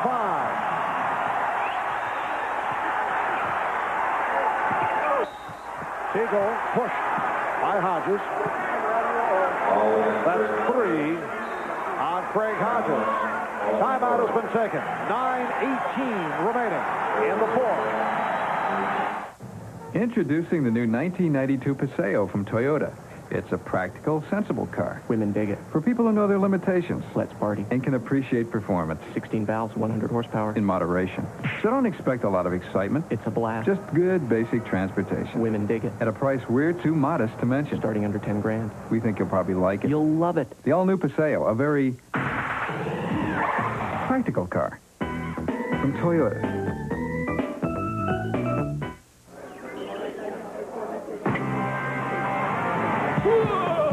The Coors Light Rock and Roll Summer is really cooking. Yeah, this summer, the beer that won't fill you up is making sure the rock never stops. Visit the display, and you could instantly win Carver's Ultimate Stereo System, cost stereo phones, and thousands of other great music prizes just by looking for the specially marked cans. So rock on with the Summer Bullet this summer and chill out. We all like to keep our car looking new, so use Armor All Protectant. It makes your car look like new and helps it last longer. And that makes you look pretty smart. Armor All, it keeps you looking good. This bench gets a professional finish with Krylon spray paint. No runs, no drips, no errors. Dries to the touch in minutes. The other brand's still tacky. Wow, what a game. Good game, Mr. Euchre. He's a lot tougher than he looks. For a fast, smooth, professional finish, get Krylon. The NBA on NBC is brought to you by your Toyota dealers and their quality line of cars and trucks. Toyota, I love what you do for me. By Coors Light, the one that won't slow you down. The Silver Bullet is the right beer now. By McDonald's, getting more for your money. That's McDonald's today. And by Delta Airlines, we love to fly, and it shows. capacity crowd, 17,505 at the Forum in Inglewood, California. Marv Albert, Mike Fratello, Ahmad Rashad, Steve Jones. Let's go to Steve. All right, Marv, the crowd is beginning to make an impact on the game, but they will not have an impact on what's going on in this Laker locker room. James Worthy down for the remainder of the game. He is questionable. The ankle has gotten worse than over the last couple of ball games. They're hopeful that they can treat it and have him ready for Wednesday, but he is doubtful for Wednesday. He is through for the day. All right, Steve, so the book is closed on Worthy, 6 for 16 for 12 points. 3 minutes gone by in the fourth quarter, and the Bulls lead the Lakers by 11. Perkins posting on Williams. Sam Perkins now 1 for 14. And it will be Chicago ball. Last touch by the Lakers. Again, Cliff Levington, the subtleties of Levingston's hustle. He rotated that time just enough to get there, challenge and change that shot attempt.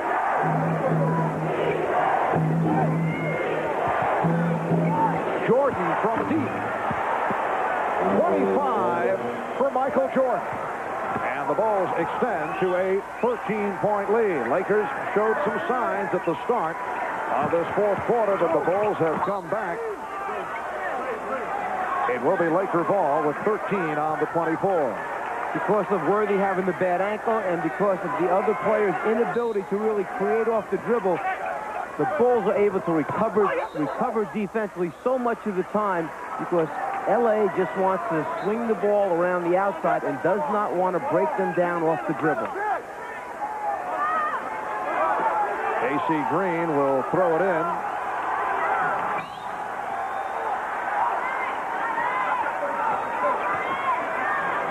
Well, Mike Dunleavy earlier promised wholesale changes, but he has basically stayed with the starters. Green is fouled. Forced to go to A.C. Green because Worthy is through for the game because of the ankle injury. Scott Williams called for his fourth. On the drive, Scott Williams knows that he should have just stepped right up. He turns to Pippen that time after taking the foul. I know it was my fault. Pippen told him, just put your hands up straight. He's coming to you. AC only a 74% free throw shooter during the regular season. In his 6th year out of Oregon State. Scottie Pippen instructing the youngster, put him up straight. Williams saying, I'm trying to stop him. He was getting ready to shoot the ball. I didn't want to give him a layup.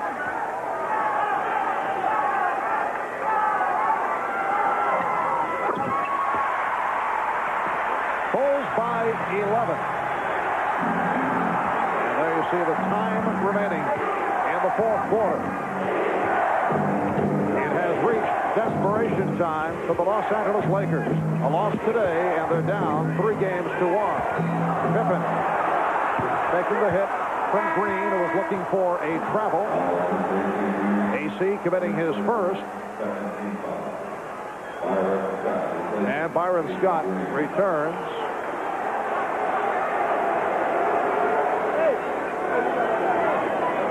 Byron Scott 0 for 8. Game 3. Missed his first 2 here this evening. He's hit his last 2. Scottie Pippen calling out a play. Again, Cliff Levingston getting the playing time. Pippen. Hodges. Rebounded by Magic. Eluding the quick leaping Cliff Levingston. Come back, come back, come back.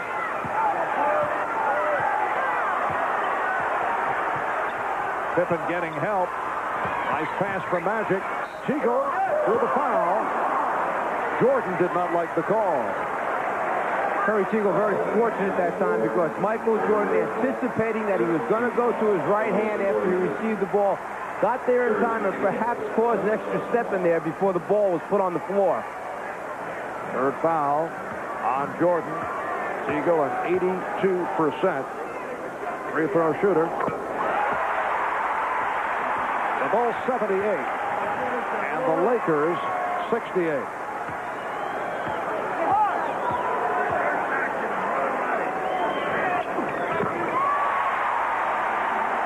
Chicago by 9. And again, the crowd getting into it. 7.5 remaining.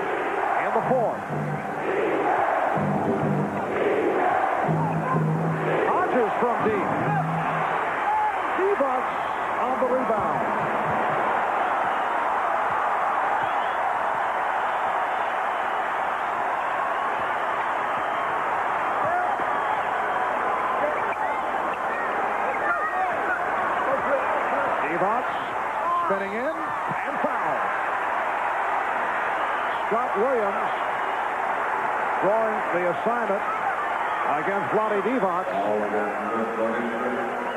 Livingston came over to help, and Livingston charged with the foul. But Phil Jackson showing a lot of confidence in Williams, leaving him on the floor in the key times in the game when the Lakers are trying to make their little run. Livingston coming over to help his partner from the bench on the floor. Team defense is what it's all about. Phil Jackson getting set to make changes. Horace Grant, Bill Cartwright, John Paxson over at the scorer's table. And here they come. Livingston, Hodges, and Williams sit down. Phil Jackson, very popular player over a 13-year NBA career, told us he received calls wishing him well prior to the start of the series from a number of former teammates. Especially pleased to hear from his one-time coach, Red Holzman, who won 2 championships with the New York Knicks. Also heard from one-time teammate, United States Senator Bill Bradley. The Lakers have cut it to 7. Just under 7 minutes remaining in the fourth. Divac called for the push. That is his 4th.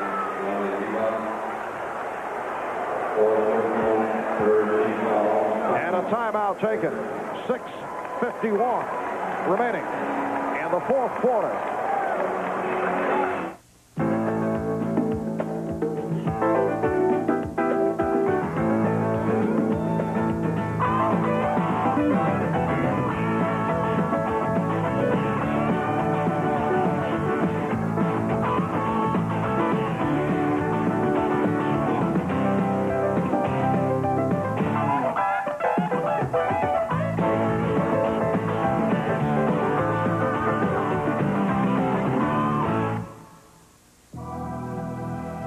It's a rare species that thrives like no other. Easily distinguished by unique markings, lean and powerful, adapting quickly to changing environments. It migrates to the snows in winter and has been spotted as far south as Baja. It prefers wide open spaces. Primary instinct, to care for its young. The Toyota 4Runner. No matter how distant the journey, it always returns home. Hi, I'm Chet Kopic. And I'm Walter Payton. This is the week all you breakfast fans have been waiting for, the 1991 Wheaties Whole Grain Game. This is some exciting competition, Chet. Right you are, Walter, because people who care about nutrition want to know who has 100% whole grain. Everyone knows that Wheaties is a long-standing favorite for whole grain nutrition. But in the next 4 days, these guys will try to beat the breakfast of champions. Think they can? Well, we'll find out when the whole grain games begin tomorrow.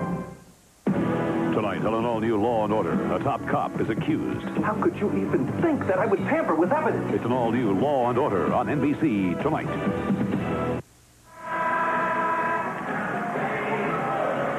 .6:51 remaining in the fourth quarter. The Bulls lead the Lakers 78-71. Wednesday night, Michael and Magic continue the dream matchup with NBC presenting Game 5 of the NBA Finals.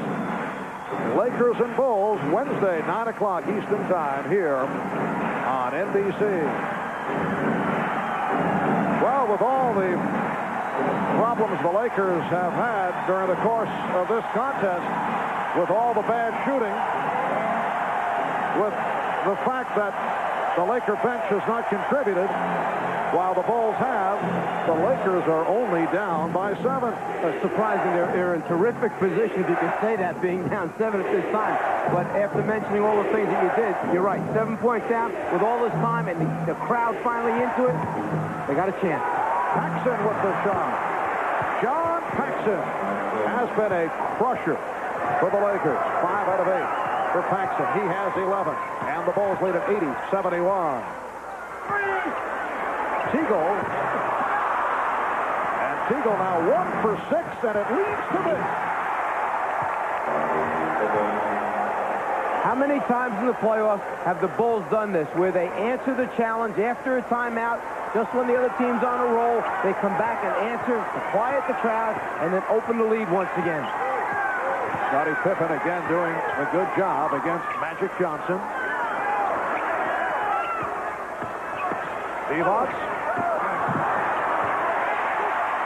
So Vlade Divac has 23, the Bulls 82, and the Lakers 73.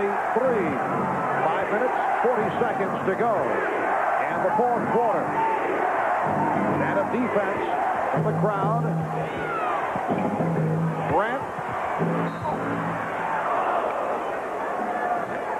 And Horace Grant will go to the line. Fouled by Sam Perkins.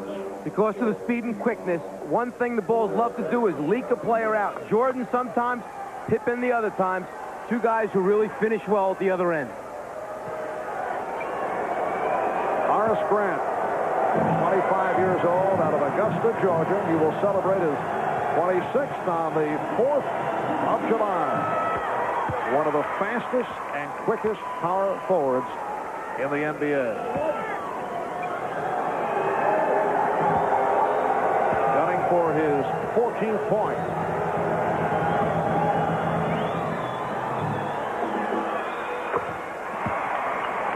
The Bulls lead by 11. Lakers going with their version of a three-guard alignment, which includes the 6'9" Magic Johnson, along with Terry Teagle and Byron Scott.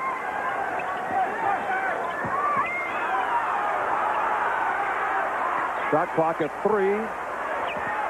Magic has to get it up, and it's an offensive foul. That's 4 on Magic Johnson. After they've softened them up a little bit, tired them out a little bit during the first 3 quarters of the basketball game with Jordan guarding Magic, then they come back and put Pippen on him, bigger and stronger, able to be more physical down the stretch. Jordan being guarded by Teagle. Paxson played by Scott. Jordan posting up. Divac on the rebound.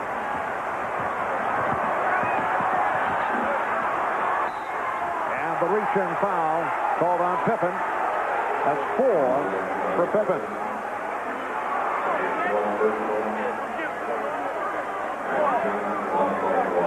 With not much time left on the 24-second clock, Magic going right. The good anticipation by the Bulls defense. Offensive foul. And the Bulls with their 5th team foul, putting Magic on the line. 21 points for Magic Johnson, along with 11 assists. And he is perfect, 10 for 10 from the line. Chicago 84, Los Angeles 75. 4.5 remaining in the fourth quarter.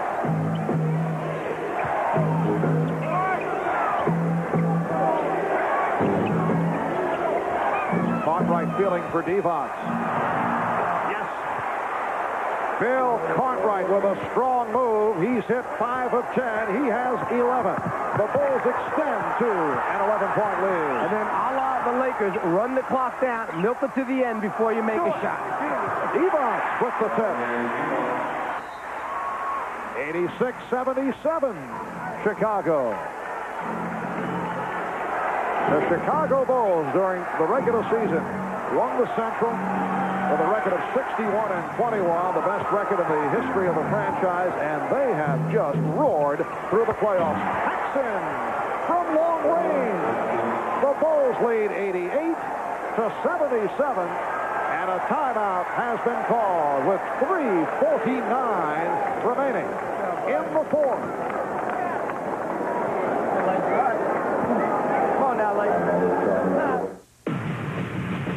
10 years ago, they sent a machine from the future to kill Sarah Connor. They failed. Now, they have a new target.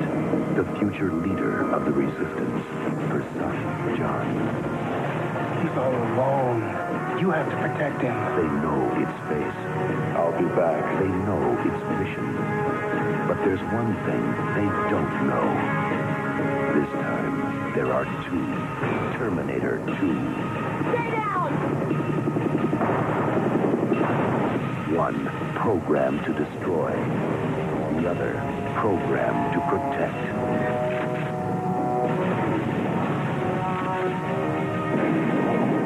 At Hasta la vista, baby. Arnold Schwarzenegger. Terminator 2. Judgment Day. Rated R. Starts Wednesday, July 3rd at a theater near you. You go to the beach, everyone gets hot and cranky. You must have air conditioning. Cruise control, it keeps your foot from falling asleep. Pillow up some windows, because when you go camping, you gotta keep the bears out. The Toyota 4Runner Extra Value Option Package. Save up to $800 on options some people think aren't so optional. Chrome package, so all your friends will look at you. I love what you do for me, Toyota. Before watching Fresh Prince. Pass the ball! This is basketball, not rodeo! After watching Fresh Prince. Check out The Fresh Prince of Bel-Air for a change. Monday on NBC. Trainer Gary Vitti working on Byron Scott's shoulder a moment ago in transition defense. Scott hit a wet spot on the floor, slips and goes down, and then bangs the shoulder and hyperextends the arm area. Let's go over to Steve for a report. Well, Gary Vitti worked on that shoulder the entire time out. Scott seems to be okay. They're going to try him. What they're going to try to do out of this, go to their pick-and-roll game. They need him because they also want him to spot up for three-point field goals. So we'll see how it goes in the next 3:49. All right, Steve, it has not gone well for Byron Scott during the series, while it has been terrific for John Paxson, who's hit 6 of 10 for 13. The Lakers shooting only 36% for the game, while the Bulls again on fire at 52%. We're down to 3:40 remaining in the fourth, and Chicago leads 88-77. Lakers remain the same following the timeout. Magic having difficulty off the double team. Shot clock down to 1. Scott too late. It's a 24-second violation. And after he shot the ball, Byron Scott dragging the right arm down. As soon as he released it, that right arm dropped to his side. That shoulder definitely bothering him. With the shot clock going off, Byron Scott shoots. Perhaps a little contact that time by Pippen to further aggravate it. Pippen's body hitting him, jamming it once again. They'll have to get Scott out of the game, Mark. Another superb defensive sequence by the Chicago Bulls. Scott tried to steal it, and the foul is called.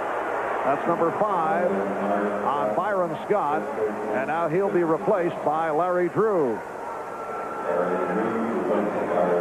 So Byron Scott, only 2 out of 4 from the field, not able to get the shot opportunities, and off that steal attempt, he's called for the foul. The Lakers now over the limit.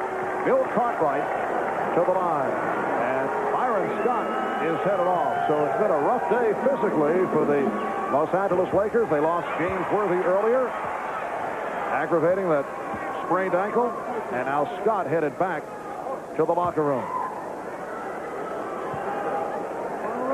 High point man of the game, Michael Jordan, playing with the jam toe, 25 points, along with 13 assists. Monty Divac's coming up strong, 25 points, 10 rebounds. And Magic Johnson, 22 points, 11 assists. The Bulls 89, the Lakers 77. Time running out on the Los Angeles Lakers. A Chicago victory, and they will take a 3-1 lead in the best of 7. Magic's pass deflected. What a play by Divac. Showing his quickness. Divac has 27. The Bulls by 10.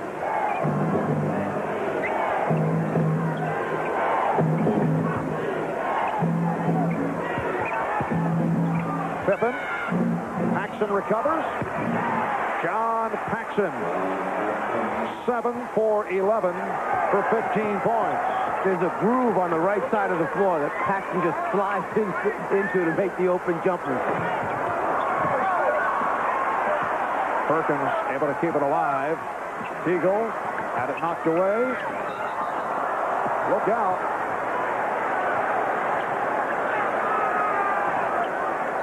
Michael Jordan all right.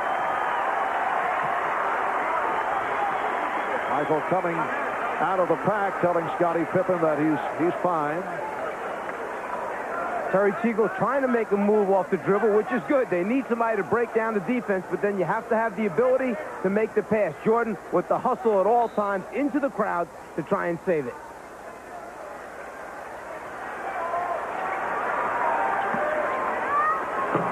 And Perkins rejected. Well, defensively, statistically, the Bulls, the top defensive team in the playoffs over the last 10 years, and they have come up strong in that department once again tonight. Pippen, and he was blocked by Divac. One of the things you must fear when Michael Jordan is around is the block shot from behind the head. Jordan anticipates where the point of release will be from the offensive player, Perkins in this case, times his jump and loves to go by and swipe it from behind. That time, the block with the left hand. So, Pippen to the line for the first time. A minute 46 remaining in the fourth quarter. And the Bulls now lead at 92-79. Jordan leads this team in so many categories. Scoring, the obvious one, then assists here in the playoffs. Happens to have the most blocks on this team as well in the playoff series. And a timeout has been called. The Bulls lead by 14. Michael Jordan playing with the jam toe. Still has gone 43 minutes. Imagine having your office right in your lap. Now IBM has a new laptop computer that lets you get information, revise budgets, create presentations, even at 30,000 feet. Introducing the IBM PS2 laptop computer. If you want the feel and power of a desktop PS2 without the desk, how are you going to do it? PS2 it.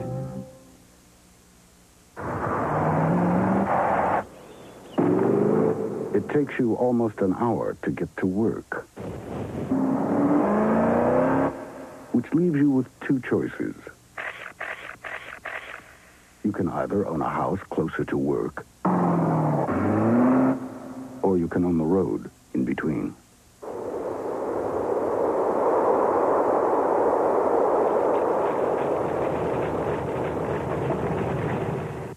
Where do you want to be next year?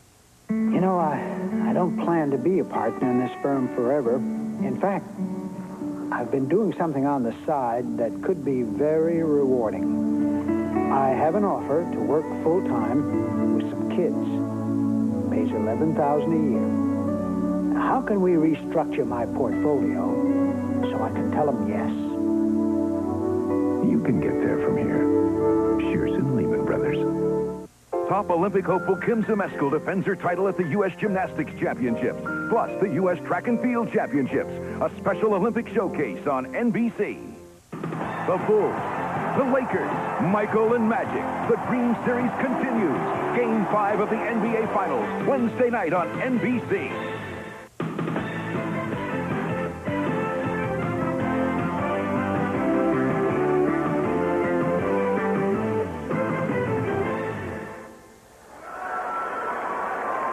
Well, tonight's Miller Genuine Draft Player of the Game, Michael Jordan. And on behalf of Michael, NBC and Miller Genuine Draft will donate $1,000 to the Thurgood Marshall Scholarship Fund. Playing with the jam toe, 26 points, 13 assists, 5 rebounds, and 2 blocked shots. Fortunate for the Lakers, he wasn't healthy. Lakers made a couple of changes. Tony Smith, a rookie from Marquette, has come on for the first time. Pippen able to deflect it. Down to a minute 23 remaining in the fourth quarter. And the Bulls lead the Lakers 93-79, and Smith will inbound.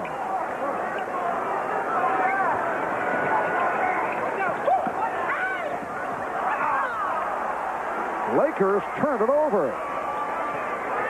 That's just what the Bulls do, is make you hurry and do all the small things. They don't let you complete, catch easy passes. or get easy looks at the basket because of the quickness. You hit it earlier, the key word for their defense, recovery. And Drew tried to draw the foul, but it's called on the Lakers. It's on Drew.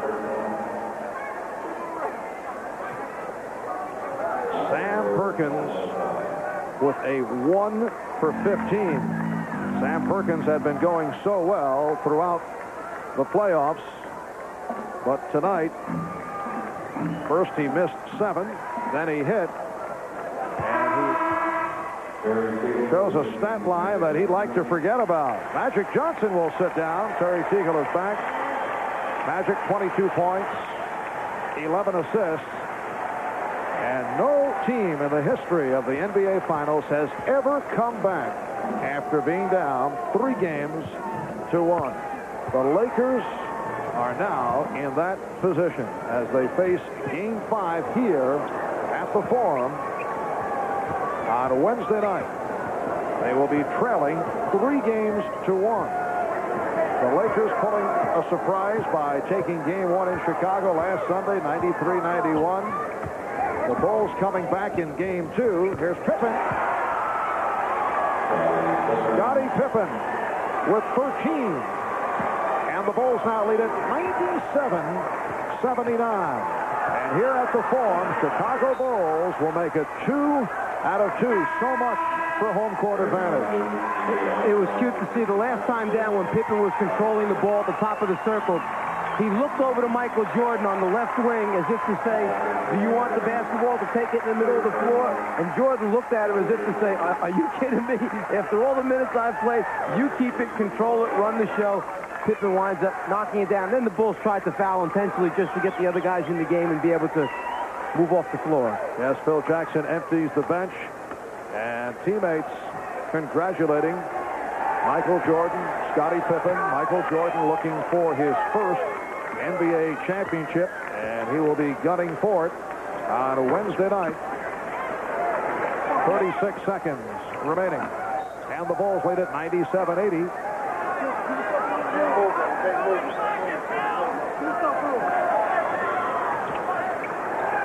The other question concerning the Los Angeles Lakers, the injury status of James Worthy and Byron Scott, both forced to leave early and head back to the locker room. Scott with a shoulder problem, and Worthy re-aggravated the ankle. Here's Armstrong giving it up. Grant.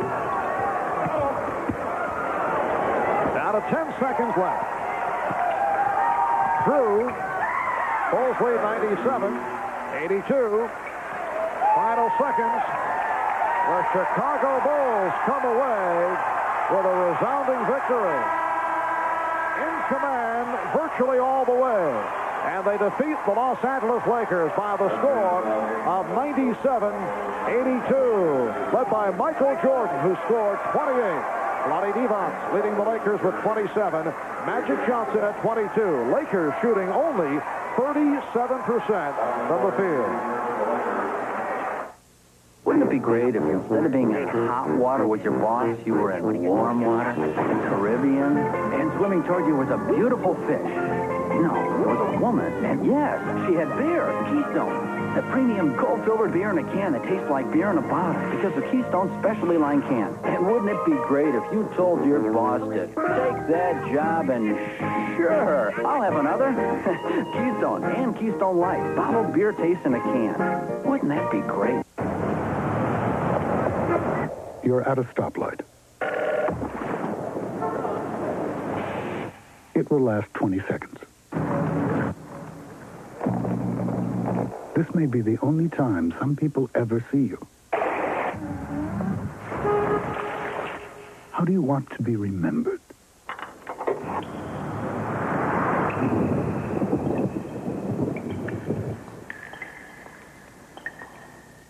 For the first time ever, it's the Lakers versus the Bulls. It's Magic versus Michael. It's the NBA World Championship video. To order your copy, call 1-800-626-1300. That's 1-800-626-1300 for the official NBA World Championship video. Tonight, on an all-new Law and Order, a top cop is accused. How could you even think that I would tamper with evidence? Critics call it an extraordinary program. We need a clear-cut motive. IAD's got a bullet with his name on it. They're after a good cop. Ranked #1 by viewers for quality television. It's an all-new Law and Order on NBC tonight. Not a pleasant walk back to the locker room for Magic Johnson as his club now trails the Chicago Bulls 3-1. A different story for Michael Jordan and his Bulls. Jordan with 28 points, our player of the game, as the Bulls take a 3-1 lead in this best-of-7 NBA final. Blistering shooting once again by Chicago with 53% from the floor. The Lakers only 37%. Jordan with the 28, Paxson with 15, Grant 14, Cartwright had 12, Pippen with 13 points, so the Bulls getting the balance scoring, and again, excellent play from the bench, while the Lakers not getting it from the bench, not getting it from Sam Perkins, only 1 for 15. Devot's the high man with 27, Magic with 22. So the final score, the Bulls 97, the Lakers 82. Wednesday night, 9 o'clock Eastern. Michael and Magic continue the matchup. NBC. Oh, you said the extent of these savings, but this time of great joy shall end July 8th. Nissan's epic event ends July 8th. 24-hour news continues from News Center 4. Hello, intergalactic broadcasters, listen up. SETI, the next step in the search for extraterrestrial intelligence, is tuning in on you. Called Project Meta 2, radio telescopes in both hemispheres are scanning more than 8 million frequencies. Keeping track of it all, supercomputers that process more than 100 million instructions per second. It's the first continuous all-sky search for ET DJs. With the next step, I'm Richard Hart, News Center 4.